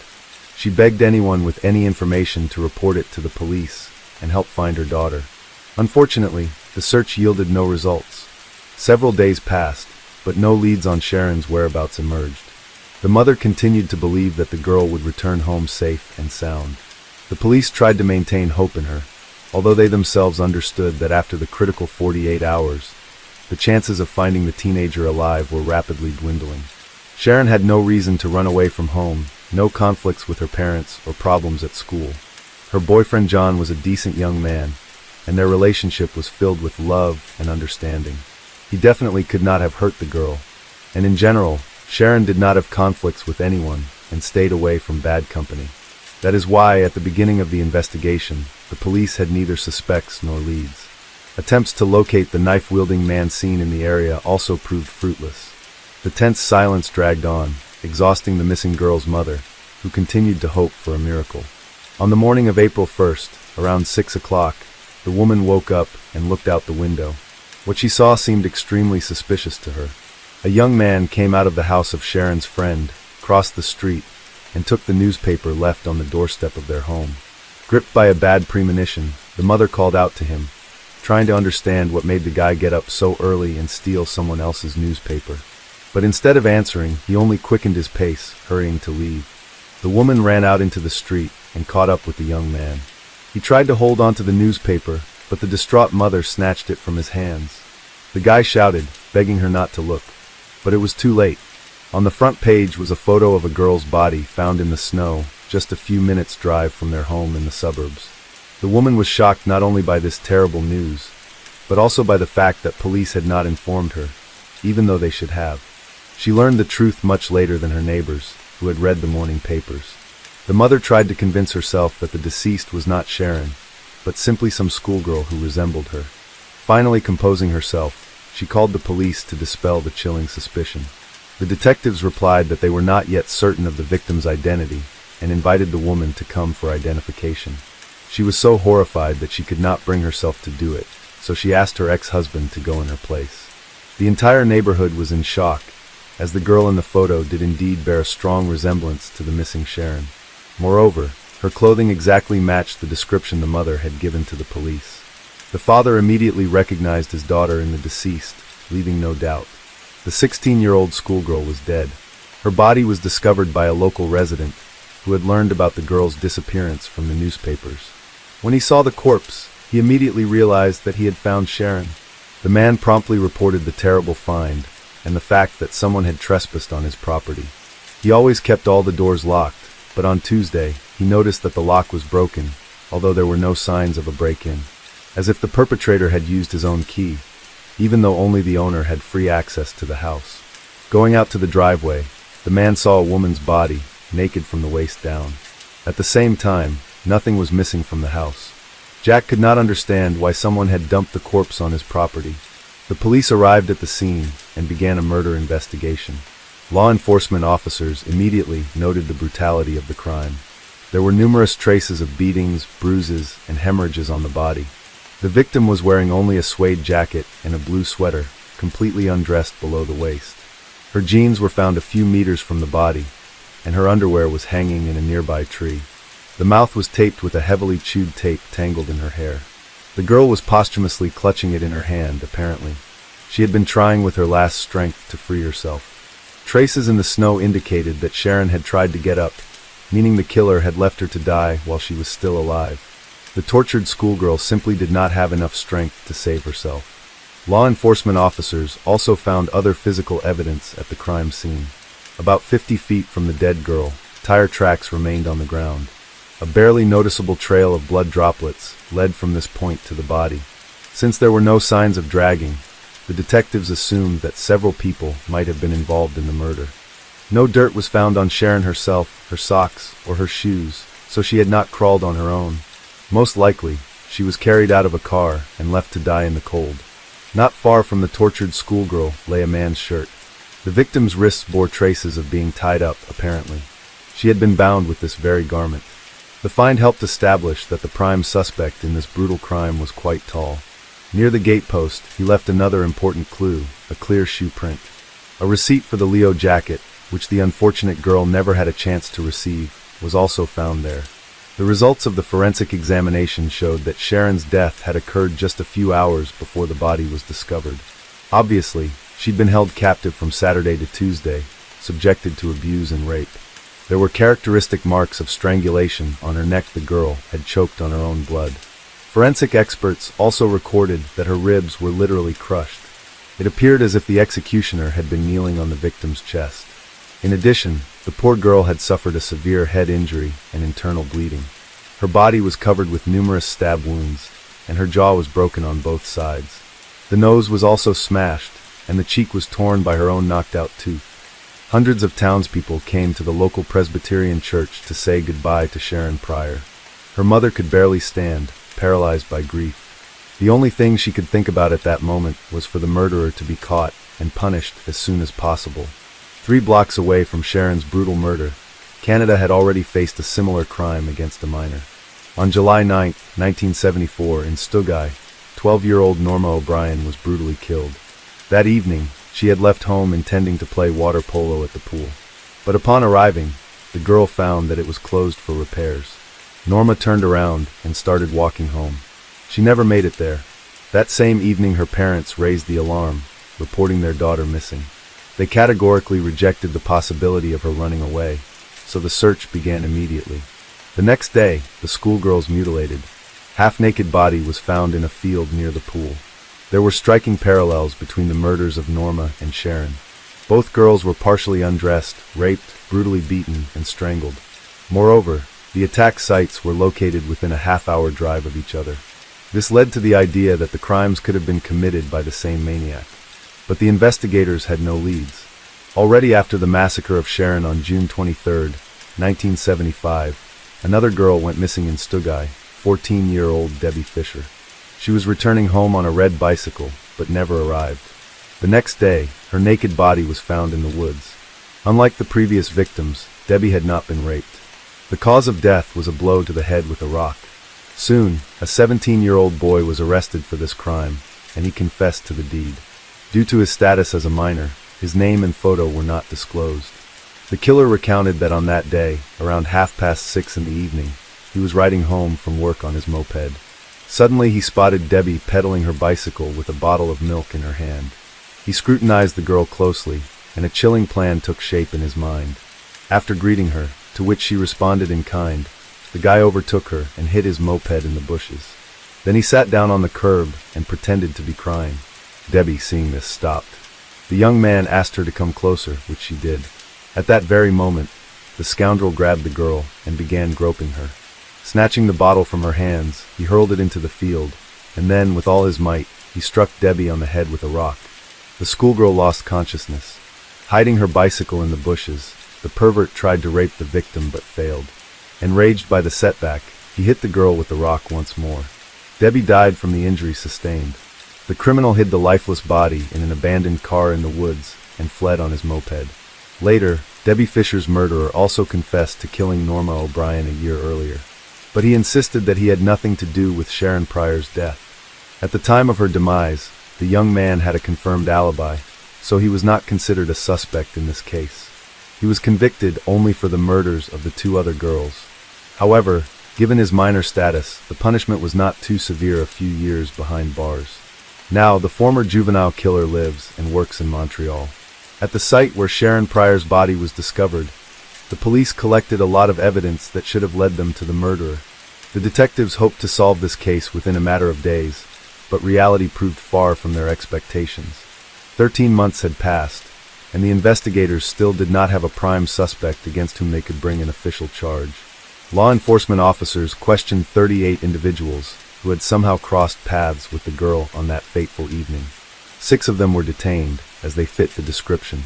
The police were particularly interested in Frank Daly, the manager of the pizzeria where Sharon was going to hang out. But in the end, everyone was released for lack of evidence. The victim's close friends were not overlooked either. All of them had alibis. Some were hanging out at the pizzeria, while others were watching a sports match at home. Gradually, the investigation reached a dead end. No fresh information was coming in, and all leads and clues turned out to be false. It seemed that the investigation had completely stalled everyone except the girls. Mother had given up. The woman could not come to terms with the loss, and continued to search for at least some details that would shed light on the circumstances of her daughter's death. She understood that on that evening, Sharon could hardly have walked far from the house. Around the same time the girl headed for the pizzeria, one of their neighbors was supposed to be returning from work. For years, he had been walking the same route every day. That ill-fated day was no exception, but the man claimed that he had not seen the girl on the trail. Considering that Sharon did not make it to Marina, she must have been intercepted almost immediately after parting with her friend. The perpetrator had a very narrow time window, but he managed to fit into it perfectly to abduct the schoolgirl without being seen by anyone. The investigators never managed to find a witness to the attack. It was as if it were the perfect crime. The grief-stricken mother was convinced that it was worth taking a closer look at all the residents of their street. One of them might have noticed a suspicious stranger, or recognized him if the attacker himself lived nearby. The detectives were inclined to believe that the killer and rapist was a fairly young guy who most likely still lived with his parents. In their opinion, he had certain mental deviations, perverted fantasies, or something similar that provoked rage and hatred towards women in him. The police suspected that this attack was not his first, and if the maniac was not stopped soon, it might not be the last.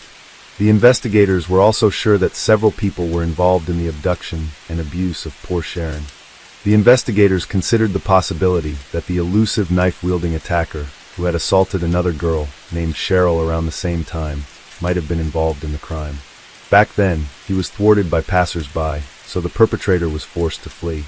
Thanks to witnesses, a verbal portrait of this man was compiled, but despite all the efforts of the police, he still could not be found. The likelihood that 2 maniac kidnappers would be operating simultaneously in one of the city's quietest neighborhoods was extremely low. Therefore, the detectives assumed that the attack on Cheryl and Sharon's murder were committed by the same person. The criminal's behavior indicated that he was well-oriented in the area. He managed to move about unnoticed, leaving no traces, and arousing no suspicion among local residents. The investigators agreed with the victim's mother most likely. The killer lived somewhere nearby. His nature was defined as sadistic. People with such perversions usually act according to a certain pattern. At first they present themselves as charming and sweet, trying to attract gullible victims. Having lured them into their nets, the the sadists become increasingly cruel and demanding with each step. It all starts with control, then comes the turn of humiliation and outright abuse. It is according to this scenario that their love affairs with women often develop. But eventually, even this is not enough for the pervert. He turns into a predator who goes out to hunt for new victims. Given this, the police considered it necessary to carefully check all residents of the neighborhood who had convictions for harassment and domestic violence. But first and foremost, the investigators sought to track down the mysterious knife-wielding attacker who had targeted Cheryl. He fit the killer's profile: perfectly low communication skills, since he preferred to communicate with the help of a cold weapon, lack of success in life, and low intelligence. This personality type literally left its imprint on Sharon's mutilated body. Judging by the severity of the beatings, he was accustomed to getting his way not by persuasion or cunning, but by brute force. Obviously, the maniac could not restrain himself, easily flaring up with anger and instantly resorting to violence. The most terrifying realization was that the police were probably dealing with a serial killer who needed to be stopped as soon as possible. At the moment, the murderer was one step ahead of his pursuers. The law enforcement officers were making every effort to track him down, but at that time, many modern technologies that greatly facilitate the work of investigators did not yet exist. DNA analysis, surveillance cameras, tracking phones by geolocation, and so on. The detectives' hands were tied. They were acting too slowly and unprofessionally. The killer took advantage of this to strike again. 6 years after the discovery of Sharon's mutilated body, a 12-year-old schoolgirl named Tammy Lakey became the sadist's victim. It is quite possible that the inhuman decided to switch to defenseless little girls, confident in his impunity after the massacre of 16-year-old Sharon. The examination of Tammy's remains was carried out by the same experts who had investigated the murder of the maniac's first victim. They immediately noticed the striking similarity in the criminal's modus operandi, which became additional evidence in favor of the serial killer theory. On March 20th, 1981, Tammy Lakey was visiting her grandmother. Like the previous victim, the girl disappeared a few blocks from the house where she was staying. The elderly woman was unwell and asked her granddaughter to go to the store, but she never returned. The only find on the girl's way to the store was her glasses, which were lying on the sidewalk. They were noticed by the schoolgirl's mother when she was returning home. The frightened woman immediately reported her daughter's disappearance to the police. Soon, a witness was found who had seen a man in a beige raincoat jump out of a small red car and forcibly push a screaming girl into the vehicle. That same evening, a barely alive Tammy was discovered out in the open. A man called the police station and told them about the terrible find. The poor girl was lying on the ground naked, covered only with her own clothes. Medics desperately fought for the child's life, but the injuries were incompatible with life. The girl had been strangled. Although there were no signs of rape on her body, traces of male semen were found on her belongings. As in the previous case, the attacker acted sloppily, leaving behind a lot of evidence. But none of it brought the investigation closer to solving these horrific crimes. Despite the persistent efforts of the detectives, the investigation reached a dead end. At this time, similar attacks on young girls and little girls were also taking place in neighboring regions of Canada. In particular, in 1978, the body of 17-year-old Lisa Blaze was found dead in Montreal, just a few meters from her own home. Early in the morning, she was returning from a disco club when someone hit her hard on the head, raped, and killed her. The perpetrators of this crime were never found. There were so many similar cases that the police were simply lost in speculation as to whether all these cases were connected. In 2000, Sharon's mother turned to the police once again. The woman insisted on reanalyzing all the materials in her daughter's case. In the quarter century that had passed since then, science and technology had made a huge leap forward. Forensic scientists had at their disposal new, more effective, and accurate methods, particularly DNA analysis. But the answer that the grief-stricken mother received by mail a week later struck her to the very heart. It turned out that most of the physical evidence collected in the year of Sharon's death had mysteriously disappeared back in 1995. Among the few surviving items were only the girl's clothing and that of the alleged suspect. Forensic experts carefully examined the man's shirt found at the crime scene. They managed to isolate a DNA sample that did not belong to the victim herself. However, even after cross-referencing with the genetic profile database, no match could be found. The obtained biological material was carefully preserved for future comparison with samples from potential suspects. Later, this find became the key to solving the chilling case. In June 2004, the police received information about a garage where the killer might have held Sharon captive. The detectives immediately went to the site, but despite a thorough search, they could not find a single piece of physical evidence that would tie the premises to the crime. Law enforcement officers seized 3 DNA samples, but none of them matched either the genetic material of the deceased schoolgirl or the biological traces on her clothing.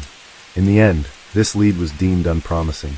The next unexpected turn in this high-profile case occurred in 2012. An unknown benefactor publicly announced a substantial monetary reward, as much as $10,000 for any information that would help track down the brutal murderer who had taken the lives of 2 young girls. This event suggested that the investigation had made progress, and the police had some new data at their disposal. For the convenience of all concerned citizens who would like to share their guesses and speculations with law enforcement, a special telephone hotline was opened. Although the investigation continued, as dozens of times before, no breakthrough was achieved.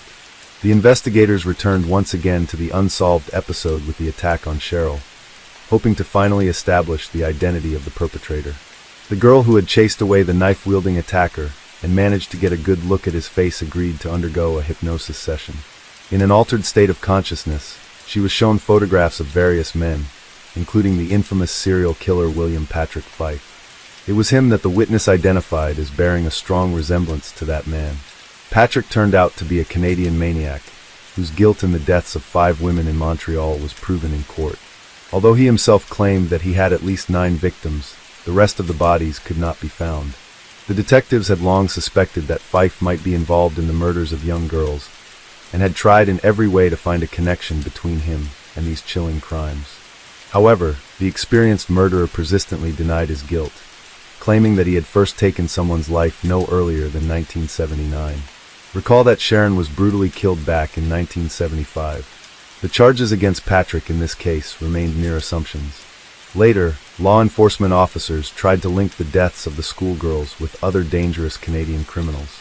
Suspicion fell on Mike French, a member of the notorious Montreal motorcycle club, the Satans.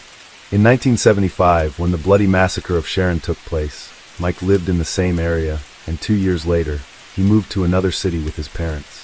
French acquaintances characterized him as an extremely aggressive and cruel person, quite capable of killing a child. There were even several witnesses who allegedly heard Mike boasting about his involvement in Sharon's brutal murder. But here too, fortune turned its back on the law enforcers. In November 1982, during a bloody showdown between rival gangs, French was shot dead. He took all the secrets about his possible involvement in the attacks on the girls to his grave. By the way, the police failed to solve his own death as well. But all these versions remained nothing more than theoretical speculations, which had no solid evidence to support them. The inconsolable Pryor family was extremely disappointed with the unprofessionalism of the investigators, who were unable to establish the identity of the real killer. The relatives of the deceased swore to seek just punishment for the scoundrel who had abused their child until their last breath. Sharon's mother viewed this grueling fight not only as a matter of honor for her family, but also as a moral obligation to all parents whose children were ruined by perverts and sadists. In 2019, the disconsolate woman took part in the filming of a TV show, along with 9 other families devastated by similar tragedies. They publicly accused law enforcement of incompetence and negligence. Police representatives refused to be present in the studio during the interview. The long-awaited breakthrough in this high-profile case did not occur until June 2022. Thanks to the latest advances in genetic genealogy, experts managed to find a DNA profile in the database that matched the sample taken from the man's shirt at the scene of Sharon's murder. The most likely owner of the genetic material turned out to be Franklin Romine, who had died under mysterious circumstances back in 1982. His remains had to be exhumed to carry out all the necessary analyses. On May 23, 2023, the connection between the biological traces found at the crime scene and the DNA of the late Franklin was officially confirmed. Romine's appearance fully matched the characteristics of the suspect provided by witnesses. The man lived in the area where the abduction took place.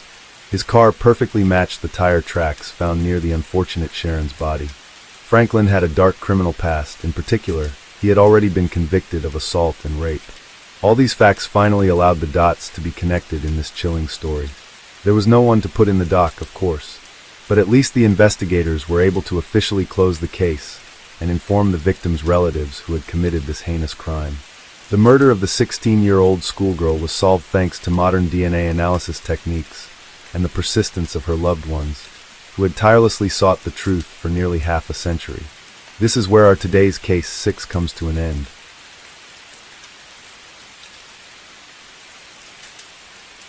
Case 7.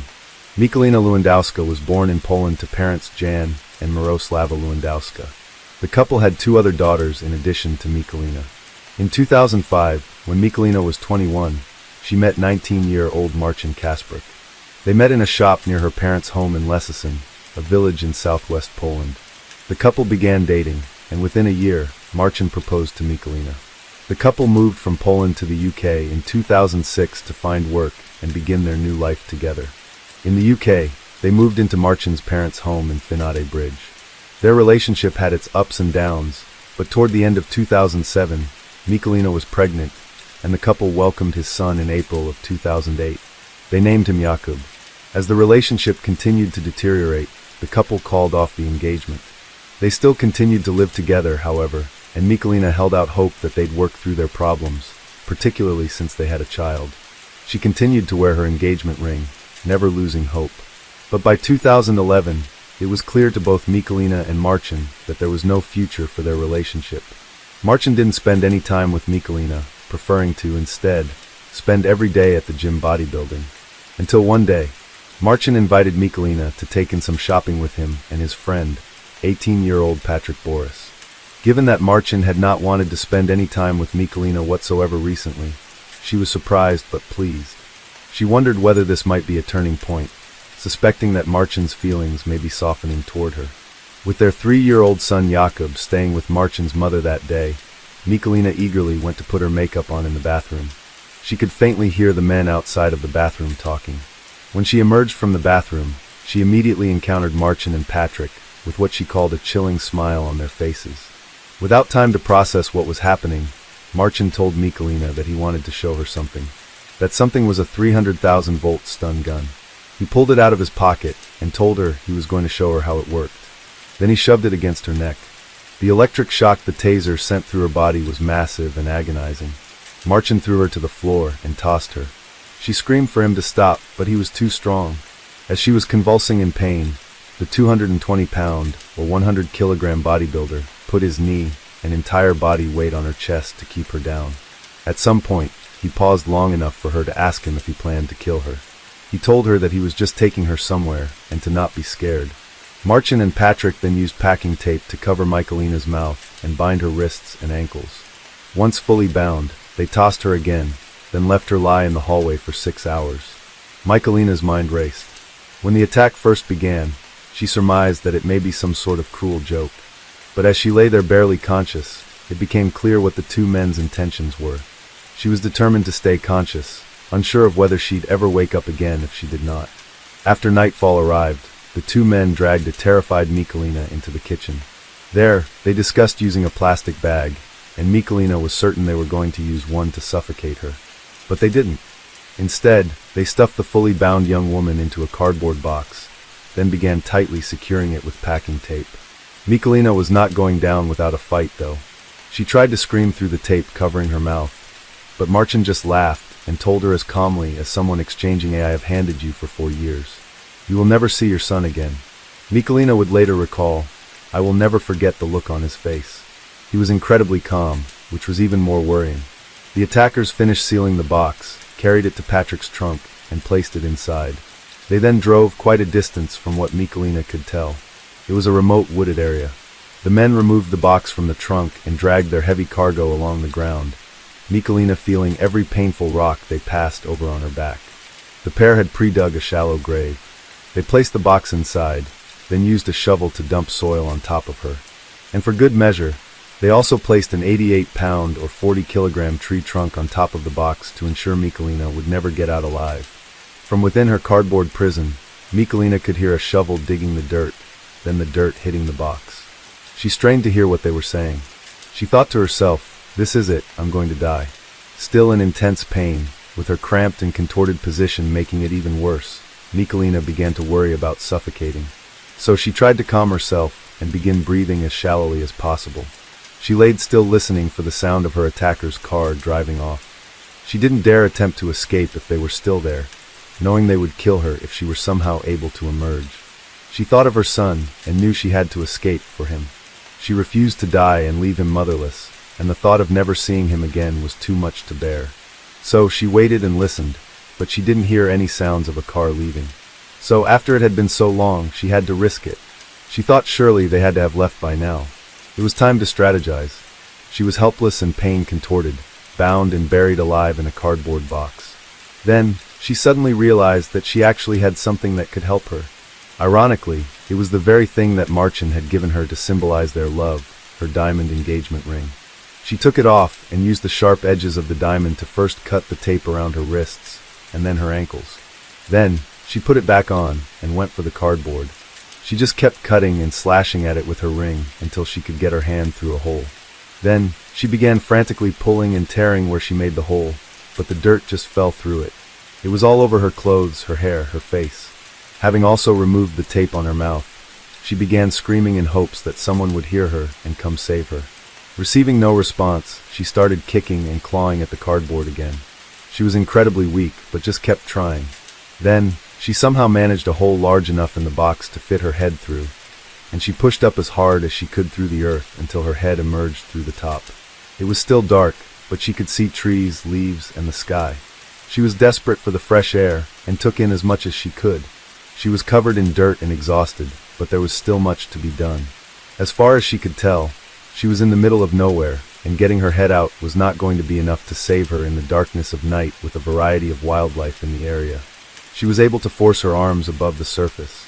That was the turning point for her. Once she achieved that, she knew she would make it. After having been buried alive for nearly an hour, Michalina freed the rest of her body. Then, fully exhausted, she staggered from the woods onto the road. She saw a car approaching and flagged it down. Thankfully, the driver stopped and was helpful. He called the police, who arrived within 15 minutes. She shared her harrowing story with them, then took them back to where she had emerged from her cardboard coffin. Police promptly located and arrested Marcin. They brought him in on suspicion of kidnapping and attempted murder. Marcin did not deny the attack, but claimed that he was not trying to kill Michalina.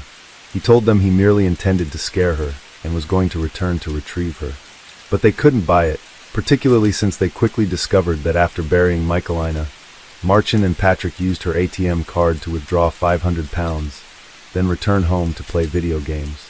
By the time the investigation and subsequent trial were complete, they learned the true story. 25-year-old Marcin was an avid bodybuilder and had developed an addiction to anabolic steroids.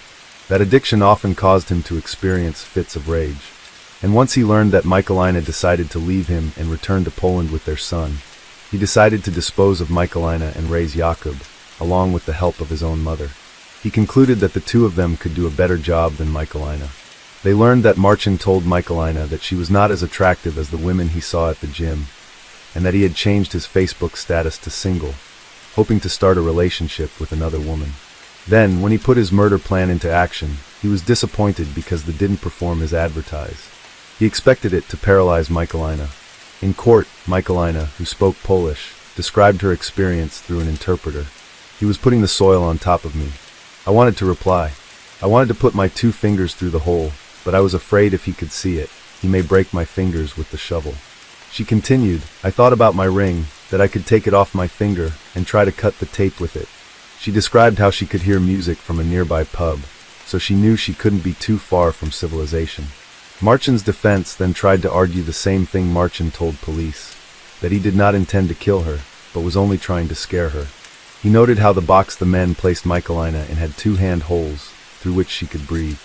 To that, Michalina replied, I can tell you now that they, referring to the hand holes, were not left specially or intentionally for me to live. The prosecution showed photos of the box in which Michalina was imprisoned, and the trail of clothing leading from a hole at one end of the box. They described how police had to remove dirt to reveal parts of the box below. In January of 2020, Marcin Kasperczak was convicted of attempted murder and kidnapping and sentenced to 20 years in prison. Patrick Borys was found not guilty of attempted murder, but was found guilty of kidnapping and sentenced to 4.5 years. Both men were required to serve at least half of their sentences before they would be eligible for parole. But that half-sentence requirement won't matter for Marcin. Once he was arrested, investigators searched the home of his parents where he, Michalina, and their son were living. There they found equipment and supplies for making explosives. Marcin pleaded guilty to 8 counts of illegal possession of explosive substances and was sentenced to 4 years in prison for each count, 32 years in total to be added on to his 20-year sentence for attempted murder. Michalina was relocated to a secret location far away from where the attempted murder took place. However, she still lives in fear of him. After the verdict, she issued statements, including, "He buried me alive and walked away thinking I would die there cold and alone in that terrible box. He wished for my death and planned to kill me in the most horrifying way imaginable. But I didn't allow him to succeed. Using the last shreds of my strength, I fought my way out of that grave. Now it is he who is imprisoned." After the verdict, Michalina's father shared his feelings about the verdict and Marcin. He said that he knew Marcin was trouble from the moment he met him. He added, "I always knew something wasn't right about Marcin right from the start. We didn't make eye contact. He was spoiled and overprotected, maybe because he is an only child and a mummy's boy. His mother kept him cooped up in a cage like a chicken all his life, so when he went out into the world, he didn't really know what to do." Michalina's mother, Miroslava, also shared, "I am so happy by the verdict because for me, it means peace at last. I was waking up at night, having nightmares in which I saw Marcin's face. He was haunting me like a ghost." We loved the poetic justice of this case. Marcin felt he had the right to take away someone else's freedom and life because he wanted to. And in the end, it was his own freedom that was taken away. And were it not for the additional crimes he was convicted of, he would be free far too soon. But whatever, just so long as he remains unfree for as long as possible. Case 8. It's the middle of the night.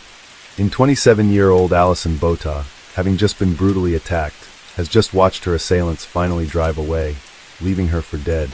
Having been stabbed 37 times in the abdomen and 17 times in the neck, she pondered just laying there and allowing the inevitable to happen. But she didn't. Instead, recognizing the gaping hole in her abdomen and her intestines spilling out from it, she tucked them in as best she could and used a shirt to hold them in place. Then, she somehow managed to get to her feet to search and hope for help. But the moment she stood up, her head began to tilt backward, and she noticed that her vision was fading in and out. So she put her hand to her neck and realized that she had been nearly decapitated, which was making her head shift out of place. She would have to walk with one hand holding her head in place, and the other supporting her intestines.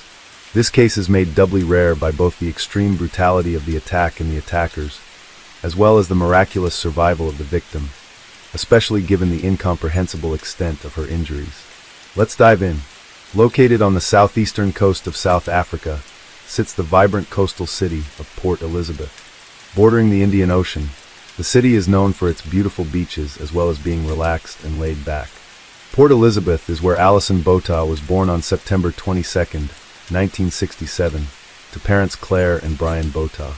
Alison's parents would separate when she was 10, after which she lived with her mother and her older brother. Alison was a bright student, excelling academically, and even achieving the esteemed position of head girl at the Collegiate High School for Girls in Port Elizabeth. After graduating high school, she took a few years off to travel and discover herself before returning to Port Elizabeth, where she began a new job as an insurance broker. Alison was happy and content with family, friends, and limitless possibilities before her. That was until she encountered Franz du Toit and the Uns Kruger. Franz du Toit was a 26-year-old father and husband with a long and extensive criminal history, dating back to his childhood. He had an early fascination with arson, having set fire to a school during his teenage years. His crimes would escalate over the years, and eventually he became known for his violent attacks against women. But despite multiple accusations of rape, he would get off nearly every time with a minor slap on the wrist. Many speculate that it was due to his father's position as a police officer. In contrast to du Toit, 19-year-old the Uns Kruger came from a deeply abusive background. Instead of having a police officer as his dad, Kruger's father was a career criminal, spending most of his life behind bars. And while his buddy Franz considered himself a ladies' man, Kruger knew that he didn't stand a chance. He was neither good-looking nor smart, and he was aware that women found him repulsive. It was the constant rejection from them that fueled his deep-seated anger toward women. With both men feeling socially alienated, Du Toit and Kruger bonded in their shared deviance and callous disregard for others. Both also dabbled in Satanism. The duo was dangerous, and sadly, Alison Botha would soon find this out. On December 18, 1994, Alison Botha had just enjoyed a day at the beach in Port Elizabeth with some friends. Afterwards, she invited them back to her apartment, where they would continue their evening with games and pizza for dinner. As the evening came to a close, most of the friends headed home. The last friend, however, did not have a ride home. Given safety concerns in the neighborhood after dark, Alison offered to drive the friend home, an offer that would change the course of her life. After safely dropping off her friend, Alison returned home just after 3 o'clock in the morning. Someone had taken her usual parking space, so she was forced to find a different parking spot further away from her apartment. Alison parked her car in the new spot, then she reached over to retrieve a bag of clean laundry from the passenger seat. That's when she felt a wave of warm air, just as her driver's door swung open. The man outside her door pressed a knife against Alison's throat and told her to move over, or I'll kill you. The assailant told her that his name was Clinton, but he would later be identified as Franz Du Toit. He assured her that he only needed her car, and that as long as she obeyed, he wouldn't harm her. Alison gave him her car keys, as he demanded. Gripped by terror, she remained silent as the man took control of the wheel. They would pick up another man, Theams Kruger, before venturing into the deserted outskirts of the city. As they traveled down the dark, deserted path, Alison caught the eyes of the second man in the rearview mirror. Unlike the driver, who at least pretended to be friendly, the man in the back made no such effort. He glared at her like a hunter glares at his vulnerable prey. She knew she was in trouble, and began to dread that she might not make it out of this situation alive. Once they'd reached a secluded location far from any witnesses or potential rescuers, the two men locked their eyes onto Alison. Then they revealed to her their brutal intentions. They openly confessed their vile plan to rape her. They asked Alison if she would fight back. Overwhelmed by fear, Alison said no. Alison was pulled out of the car and callously thrown onto the ground atop piles of broken glass, dirt, and debris. The first man, Franz Du Toit, sexually assaulted Alison before passing her over to Theams Kruger, who proceeded to viciously and brutally rape her as well. Given their prior arrests on rape charges, the two men reached a chilling conclusion. In order to evade justice for their crime, they would have to leave no witnesses behind and escalate their crime to murder. So while he was raping Alison, Kruger tightened his grip around her throat, attempting to choke the life out of her during the assault.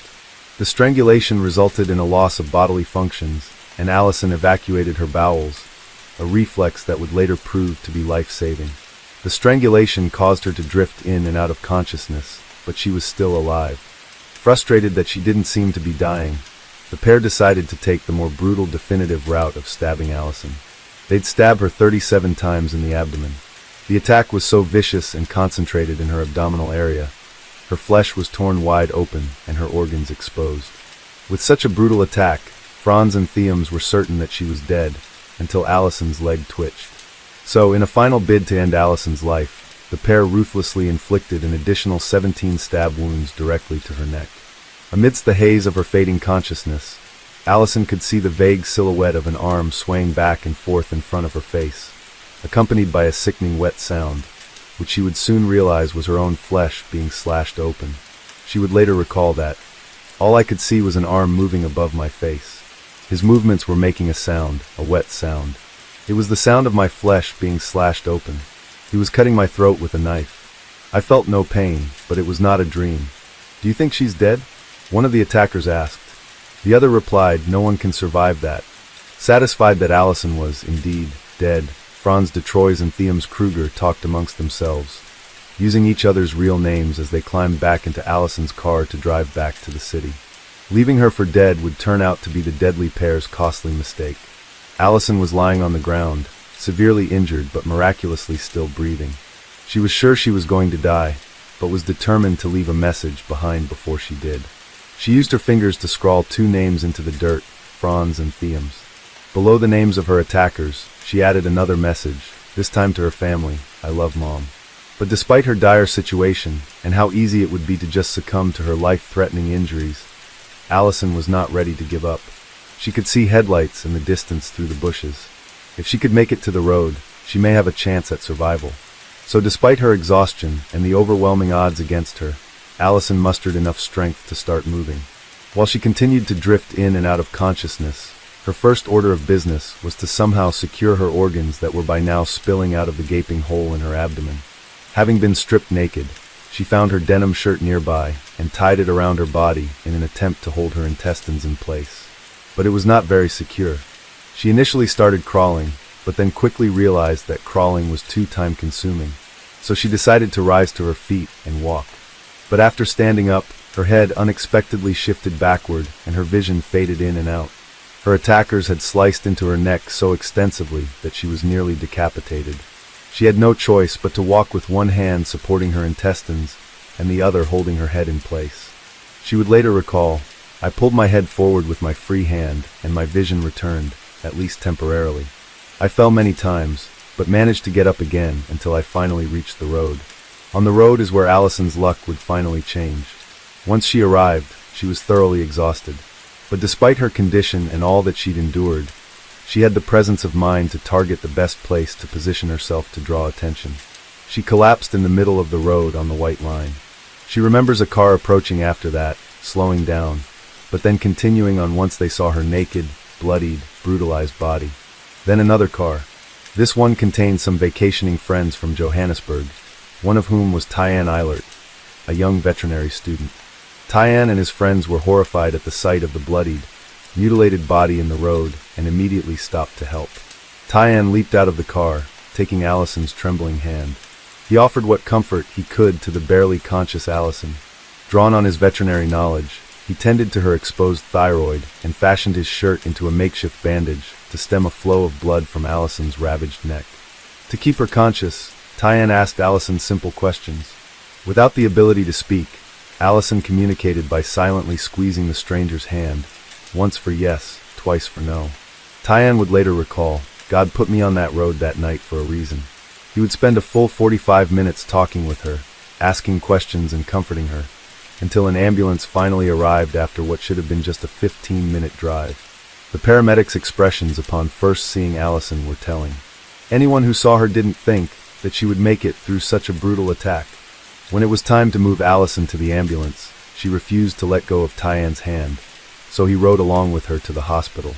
The hospital staff were shocked by the severity of Allison's injuries upon her arrival. One doctor, Alexander Angelov, later said that he'd never seen such severe injuries in his 16 years of practicing medicine. Despite being stabbed over 50 times miraculously, none of them hit any vital organs or arteries. And since her intestines had been emptied as a result of being strangled, her abdominal cavity never turned septic. An extremely life-threatening infection brought on by bacteria, common to originate in the intestines. And she also didn't develop any infections, even though her gaping wounds were covered with dirt. Defying all expectations, Allison managed to survive the extensive 3-hour surgery.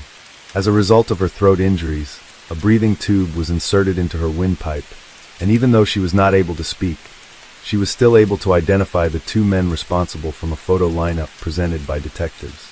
She remembered everything about the attack, which helped authorities arrest Detroys and Kruger. Given their extensive criminal records, apprehending Detroys and Kruger was a straightforward task for the detectives. They were arrested the following day and presented to Allison in an in-person lineup. They utilized a one-way mirror to shield Allison from being seen by her attackers, South Africa's very first use of such a mirror. Although the pair attempted to alter their appearance, Allison easily picked them out of the lineup.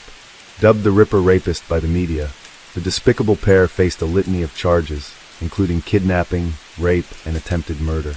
When police brought Detroys in for questioning about Allison, he assumed it was regarding her murder, so when they informed him that she was still alive, he promptly confessed. He handed over a ring caked in blood that belonged to Allison. They definitely had their man. Detroys then claimed that he was possessed by a demon and needed an exorcism. Surprisingly, authorities arranged for a man in the cloth to perform the ritual, but not even an exorcism could protect Allison's assailants from facing justice. On June 12, 1995, the trial began. One of the defense lawyers withdrew to services for ethical reasons after familiarizing himself with the details of the case. Allison was able to face her attackers and testify against them. 3 other women would also step forward, a student who had earlier been raped by Detroit's, and a pregnant woman who had been raped by the two men just weeks before Allison's horrific attack. The attackers had warned the pregnant victim to not go to the police, which she promptly did once she was released. This likely fueled their determination to never leave any future witnesses alive. Sadly, after the pair had been arrested for the attack on the pregnant victim, they were quickly released. The third woman who came forward had narrowly escaped the same harrowing fate around the same time as Allison's attack. She had noticed two men watching her as she pulled into a parking spot. She was quick to lock the doors as they sprinted towards her car. She would later recognize the two men from the news reports about Allison as the same men from that night. With the overwhelming evidence against them and impactful testimonies from their victims, on August 7, 1995, the verdict came back. Guilty on all charges. Horrified by the level of cruelty and violence in the case, the judge sentenced Franz Detroit's to 3 life sentences, while Fritz Kruber received 1 life sentence plus 25 years. Judge Chris Jansen would recall, "I needed to make it clear that they were a threat to society and should never be released." Unfortunately, all prisoners sentenced before October 2004 in South Africa are eligible for parole. Following the trial, Allison Botha descended into depression, not surprising given the harrowing experience she had endured. However, a ray of hope emerged when she reconnected with a friend who shared his own traumas and mental health struggles. Their connection deepened, leading to their marriage in February 1997 and later welcoming 2 sons. The encounter with Allison Botha that fateful night profoundly impacted Tyan Eilert, the young man who bravely came to her rescue. Tyan realized that his true calling lay in the field of medicine, where he would make a lasting difference in the lives of others. Motivated by the life-altering experience, he made the bold decision to change career paths to become a doctor. He and Allison remain friends to this day, and he even assisted with the delivery of one of Allison's sons. Over time, Allison channeled her nightmarish ordeal into a beacon of hope. In 1998, she published her survival memoir titled I Have Life, which resonated worldwide and became a bestseller, translated into 7 languages. Inspired by her remarkable story, Allison became a sought-after motivational speaker, traveling extensively to share her experiences and inspire other victims. Amidst these triumphs, a production company approached Allison to adapt her story into a film. She agreed to collaborate with director and writer Yuga Carlini, whose passion for her story was ignited by one of Allison's powerful speeches. During filming, Franz Detroit's contacted Carlini using a prison warden's cell phone. Despite inflicting unimaginable pain upon Allison and countless other women, he shamelessly offered an on-camera interview in exchange for a signed letter of forgiveness from Allison and profits from her book and speeches. He claimed that he was entitled to part of the profits since without him, she wouldn't have a story to tell. His offer was emphatically declined. The film was finished and released in 2016, becoming the first movie in the history of South African cinema to be selected for the Dance with Films of Los Angeles Indie Fest. In 2016, the Nelson Mandela Metropolitan University honored Allison with the Council Prestige Award, recognizing her commitment to empowering others. Franz Detroit is currently serving his sentence at Groovley Prison, a maximum security prison located in the Free State province of South Africa, and housing inmates convicted of serious offenses. Thunes Kruger spends his days locked away in CMAX prison, located in Pretoria, South Africa. It is one of the most secure prisons in the country, housing inmates who, like Kruger, have been convicted of serious and violent crimes. It's designed to minimize the risk of escape and maintain a high level of security at all times. As of the making of this video in 2023, neither Franz Detroit nor Thunes Kruger have been granted parole. They remain in prison for their crimes. Case 9. By most anyone's standards, Sabrina Zunnick had a rough start in life. Struggling with drug and alcohol addiction, her parents, Susan Edwards and Mark Zunnick, spent most of their adult life in trouble with the law, typically caught between a revolving door of prison and probation. 10 years before Sabrina was born, her mother Susan spent 6 months in Marysville prison after being convicted of grand theft. And her father, diagnosed with schizophrenia, was known by police as a local drug dealer. By the time Sabrina was born on October 27, 1994, the couple had a string of charges and were crippled with addiction. Mark Zunnick's mother advised him to visit a doctor about his mental health, but he refused and continued to deteriorate until Sabrina was placed in the care of her grandmother. By the age of 4, Sabrina was diagnosed with ADHD and struggled to connect with children her age. As a teenager, she attended Wycliffe High School in Cleveland, where she was regularly disciplined for behavioral problems. At Wycliffe, Sabrina continued to struggle to connect with her peers, and many times she was removed from public areas after getting into aggressive fights with classmates. Eventually, at age 14, Sabrina was surrendered to the care system and sent to a group home run by Children's Services on the outskirts of Painesville. Sabrina would spend the next several years in and out of state care and different group homes. As she struggled through her teenage years, she was eventually diagnosed with oppositional defiant disorder, bipolar disorder, anxiety, and depression. In July of 2011, things finally began to look up for 16-year-old Sabrina. She was placed with the Neefels. Kevin and Lisa Neefel resided in Willoughby Hills, Ohio with their 2 daughters, Megan from Lisa's first marriage and their younger daughter, Haley. Lisa was a dedicated social worker who specialized in child abuse cases. She was committed to helping children in need, which led the couple to become foster parents. Kevin was a truck driver who worked long hours to help support the family. Sabrina quickly settled into the couple's home, which featured a sizable playhouse, swings, a trampoline, and a slide in the front yard. She would spend hours outside playing with her new sisters. Within 5 months of Sabrina being placed with the Neefels, she had begun getting good grades in school for the first time in her life. However, life at home wasn't as smooth as it seemed. Problems began to surface as Sabrina grew increasingly jealous of Megan and Haley, convinced that her foster parents favored the 2 girls over her, and resenting the preferential treatment she believed they received.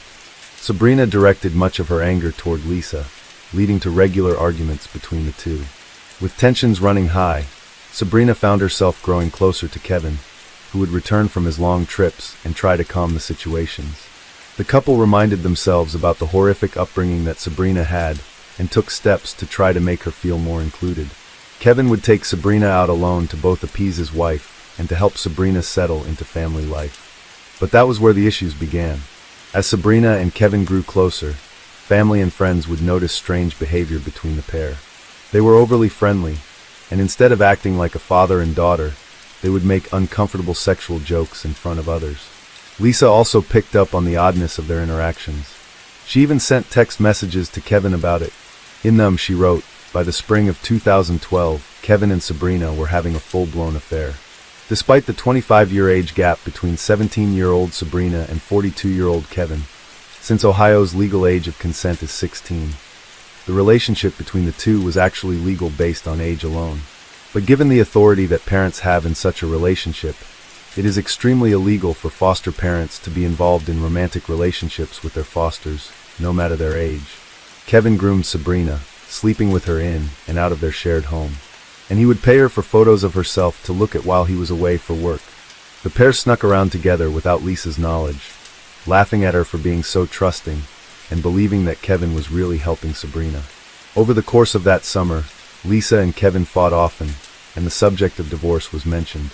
Not wanting to lose Sabrina, Kevin even spoke with a social worker about the possibility of Sabrina staying under his care if they were to divorce.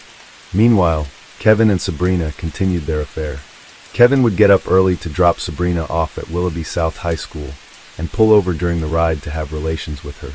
By all accounts, Sabrina was thriving at her new school. She was always on time, never failed a class, and had begun speaking with her teachers about the possibility of going to cosmetology school once she graduated.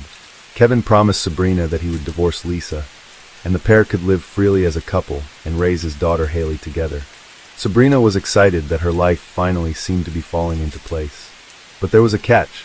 One day on the way to school, instead of pulling over to connect with his foster daughter, Kevin pulled the car to the side of the road and began sobbing. He told Sabrina how he couldn't take it anymore in detail the fight he had with Lisa the previous evening. Kevin told Sabrina that his wife was worth more to him dead than alive. He told her about an $800,000 life insurance policy they had on Lisa. Kevin outlined how he and Sabrina would have a picture-perfect family life if his wife were out of the way. Then he recruited Sabrina to be the person to make that happen. Sabrina was all in. She agreed to murder the very person who initiated bringing her into their home when she had nowhere else to go. The one person who fought for her when no one else would. Kevin taught her how to stage a scene that would look like a burglary. He showed her techniques on how to stab and murder his wife, including how to use the knife to inflict the most damage. He reassured her that if she was caught, she would only serve 25 years because of her age and background. In Sabrina's manipulated mind, 25 years in prison sounded like a small price to pay to make Kevin happy and to have the dream life he was promising her.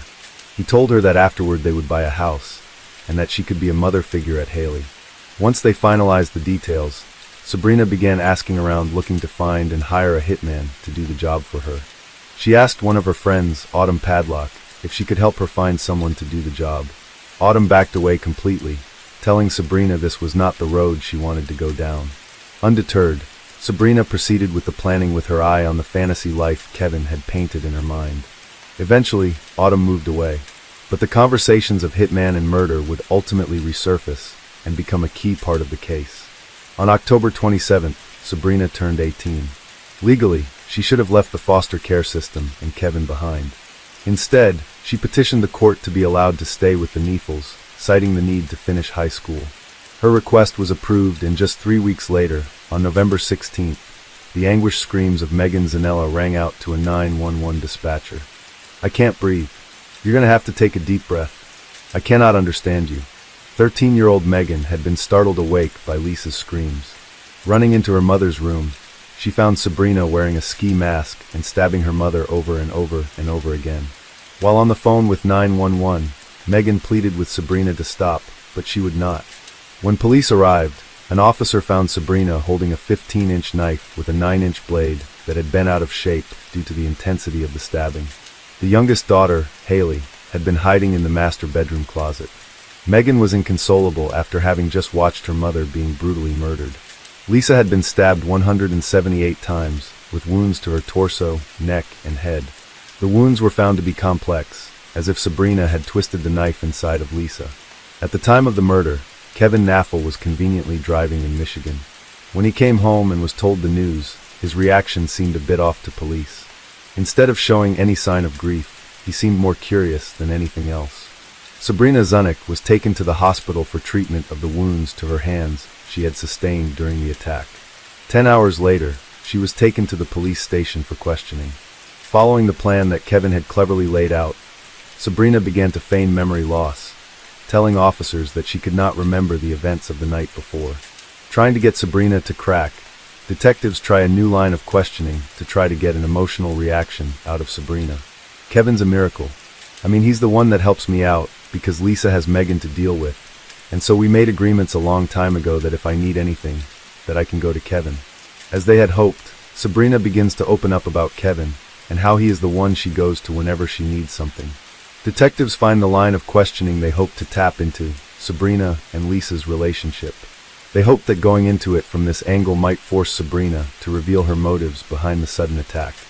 Wanting to see Sabrina's reaction to the news that she apparently doesn't remember, police directly tell her that Lisa is dead. With Sabrina still feeling memory loss and appearing distressed to learn of the murder she committed, the police end the interview there. Sabrina was arrested and taken to the Lake County Jail. Then, police were surprised to learn that on the day after his wife was killed, Kevin visited the jail, demanding to see Sabrina. Kevin was turned away, but friends and family continued to note that his behavior did not at all reflect a grieving husband. Over the next few months, police continued to build their case against Sabrina, but they strongly suspected that there was more to the story than a furious teenager attacking her unsuspecting foster mother. Police attempted to question Kevin under the pretense of asking about Lisa's work. "Okay." Police noted how Kevin refused to make eye contact, looked down, and appeared to be nervous when questions were asked about the night of the attack. But Kevin had an alibi. He was over 300 miles away that night, and with Sabrina's silence, police could not build a case. Over the following months after his wife's murder, Kevin wasted no time cashing in on Lisa's life insurance policy. He remodeled his home, took flying lessons, installed a swimming pool, purchased expensive cars, and even bought a $225,000 home in Florida. Far from acting like a grieving husband, Kevin indulged in a lavish lifestyle, seemingly comfortable knowing that the 18-year-old girl he had groomed to do his dirty work was taking the fall for him. His actions spoke volumes, and Sabrina Zunick was watching. Initially, Sabrina refrained from implicating Kevin in the murder. But as she observed his post-crime behavior, collecting life insurance money, accumulating assets, and distancing himself from her, she began feeling abandoned and betrayed. By May 2013, the betrayal drove Sabrina to enter proffer negotiations with detectives. The proffer, which was a first step toward a plea agreement, allowed Sabrina to be completely honest about her role in the murder without it being used against her in court. It gave her the chance to reveal Kevin's role in orchestrating the crime and all of the manipulation that led up to it. Kevin was cooked. With the agreement in place, Sabrina divulged to police that it was Kevin who conspired with her to murder Lisa Naffel. For the first time, Sabrina outlined to detectives the motives for the attack. She described how Kevin had manipulated her into believing that killing Lisa was the only way they could be together. Sabrina told detectives how Kevin said that Lisa was worth more to him dead than alive, and how, after he convinced her to proceed with the murder, Kevin purchased 2 life insurance policies for Lisa, totaling over $750,000. Sabrina said she had been convinced that murder was the only way. She told detectives how, for the first time in her life, she was happy in a home and didn't want anything to take her away from Kevin and the security he provided. So when Kevin came to Sabrina with a plan to murder Lisa, she said she felt that she couldn't say no. With Sabrina's statements, police began building a case against Kevin. In the process, they began reaching out to anyone who might be able to back up Sabrina's version of events. Enter Autumn Pavlik, Sabrina's old friend, who she had once asked to help her find the hitman. Autumn had moved away shortly before Lisa was killed, but always remembered the chilling conversations she had with Sabrina in the weeks leading up to her death. Officers visited Autumn in California and asked her if she would be willing to call Kevin and leave him a message that she needed to speak to him about something important. According to both Sabrina and Autumn, Kevin knew about the hitman request, and detectives were hoping that hearing Autumn's voice again might cause him to panic. It worked. Kevin returned Autumn's call, unaware that the phone call was being recorded by investigators. On the call, Autumn tells Kevin that she is worried about being dragged into the case in the event that the hitman conversation was ever discovered. Kevin reassured Autumn that there was nothing she could be dragged into, but generally remained vague. Since the call didn't yield any useful information, investigators changed tactics. By early July, with Autumn back in Ohio visiting family, they asked her to go to Kevin's home wearing a wire, hoping to catch him off guard. Autumn went inside and stayed for 43 minutes, repeatedly voicing her fears about being arrested over the hitman conversation. Despite her efforts, Kevin continued to deflect, dismissing Autumn's concerns by saying, "Sabrina said a lot of damn things." Investigators would not get any information of value from the conversation, but they were more determined than ever to solidify their case. They looked into Kevin and Sabrina's phone records, desperate to find something that would corroborate Sabrina's confession. It was there that they struck gold. Detectives found that between November 1st and November 16th, 2012, Kevin and Sabrina had exchanged nearly 1,500 text messages, a whopping 78 of which were made in the very short and critical 5 to 6 hour time frame before Lisa's murder.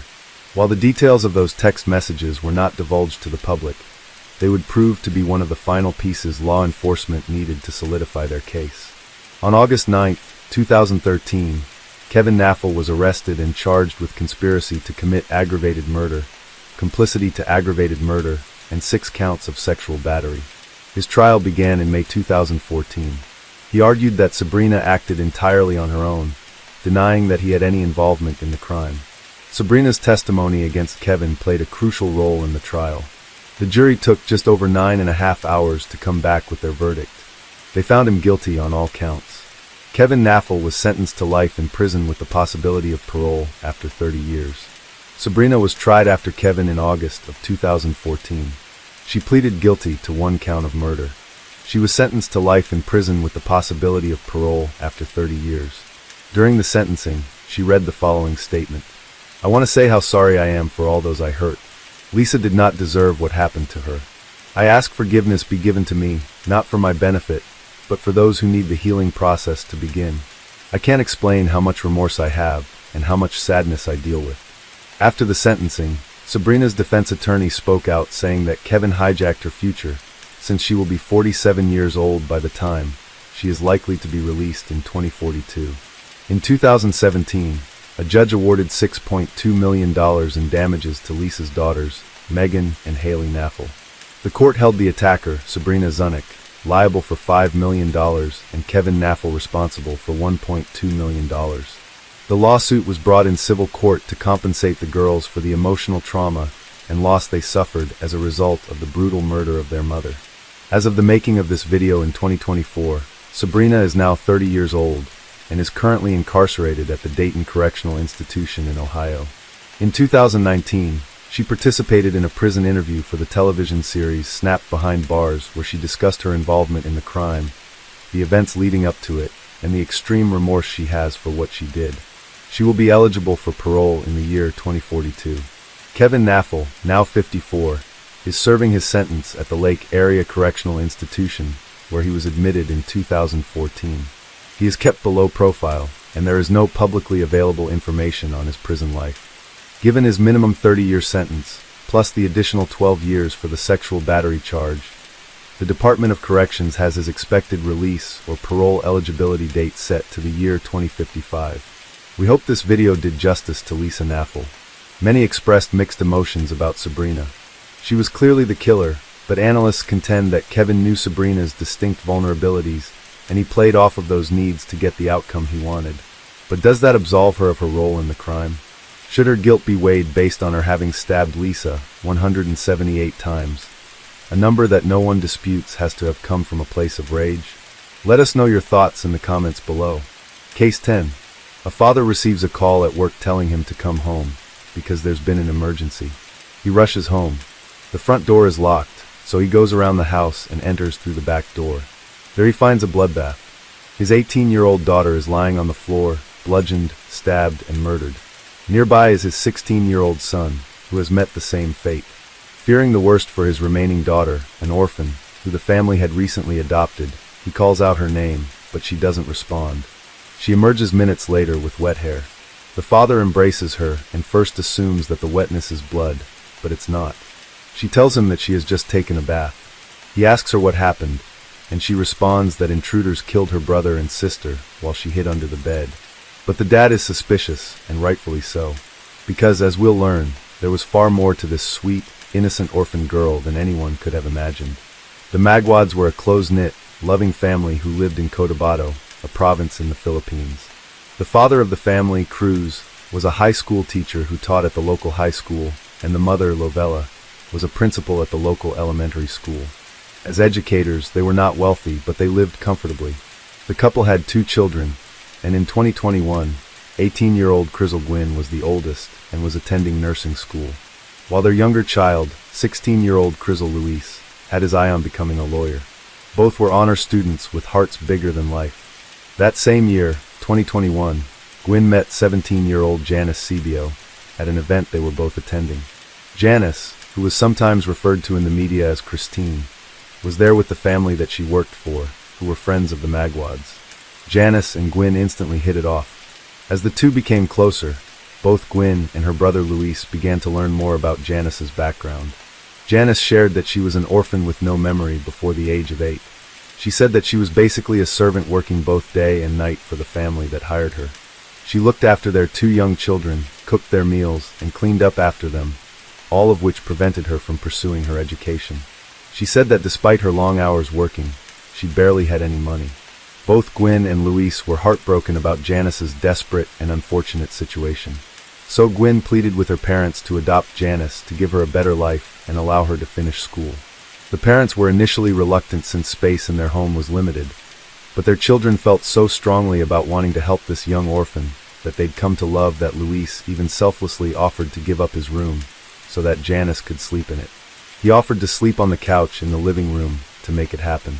The parents finally gave in, figuring that they were called on by God to help this young orphan in need. Janice was welcomed into their home and moved into Luis's room. And by July of 2021, the adoption of Janice by the Magwads was official. Both the parents and the children were all in. The parents treated Janice as they did their children, showering her with love, support, and assurances that they'd always be there for her.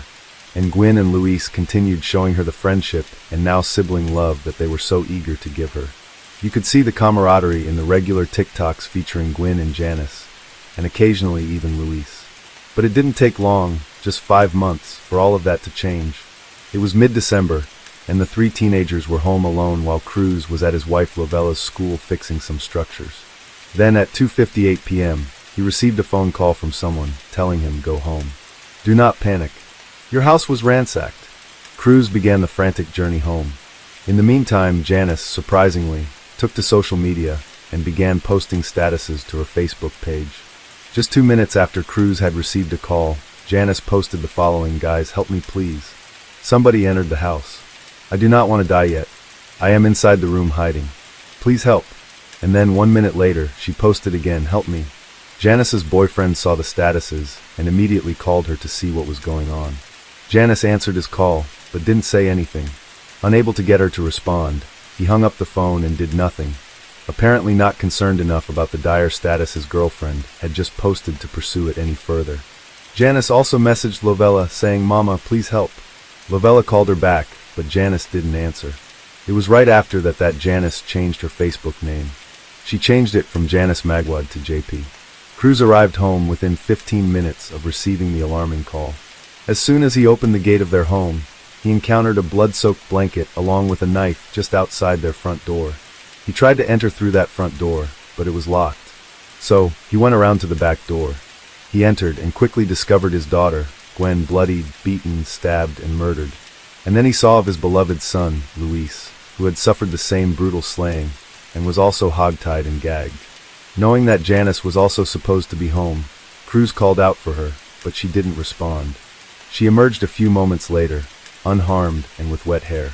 Cruz initially thought she was hurt, and that her hair was wet because it was bloody, but she told him that she took a bath after the attackers left to calm herself down. Police arrived on the scene within minutes and questioned Janice about what occurred. She reported that 3 men broke into the home to rob them. They first attacked Luis and killed him. She said that she then ran into a bedroom, locked the door, and hid under the bed. Then she heard them beat and kill Gwen. Investigators diligently processed the crime scene. They immediately noted that the extreme brutality of the murders represented a level of high rage and anger by the attackers, which was not typical of a robbery.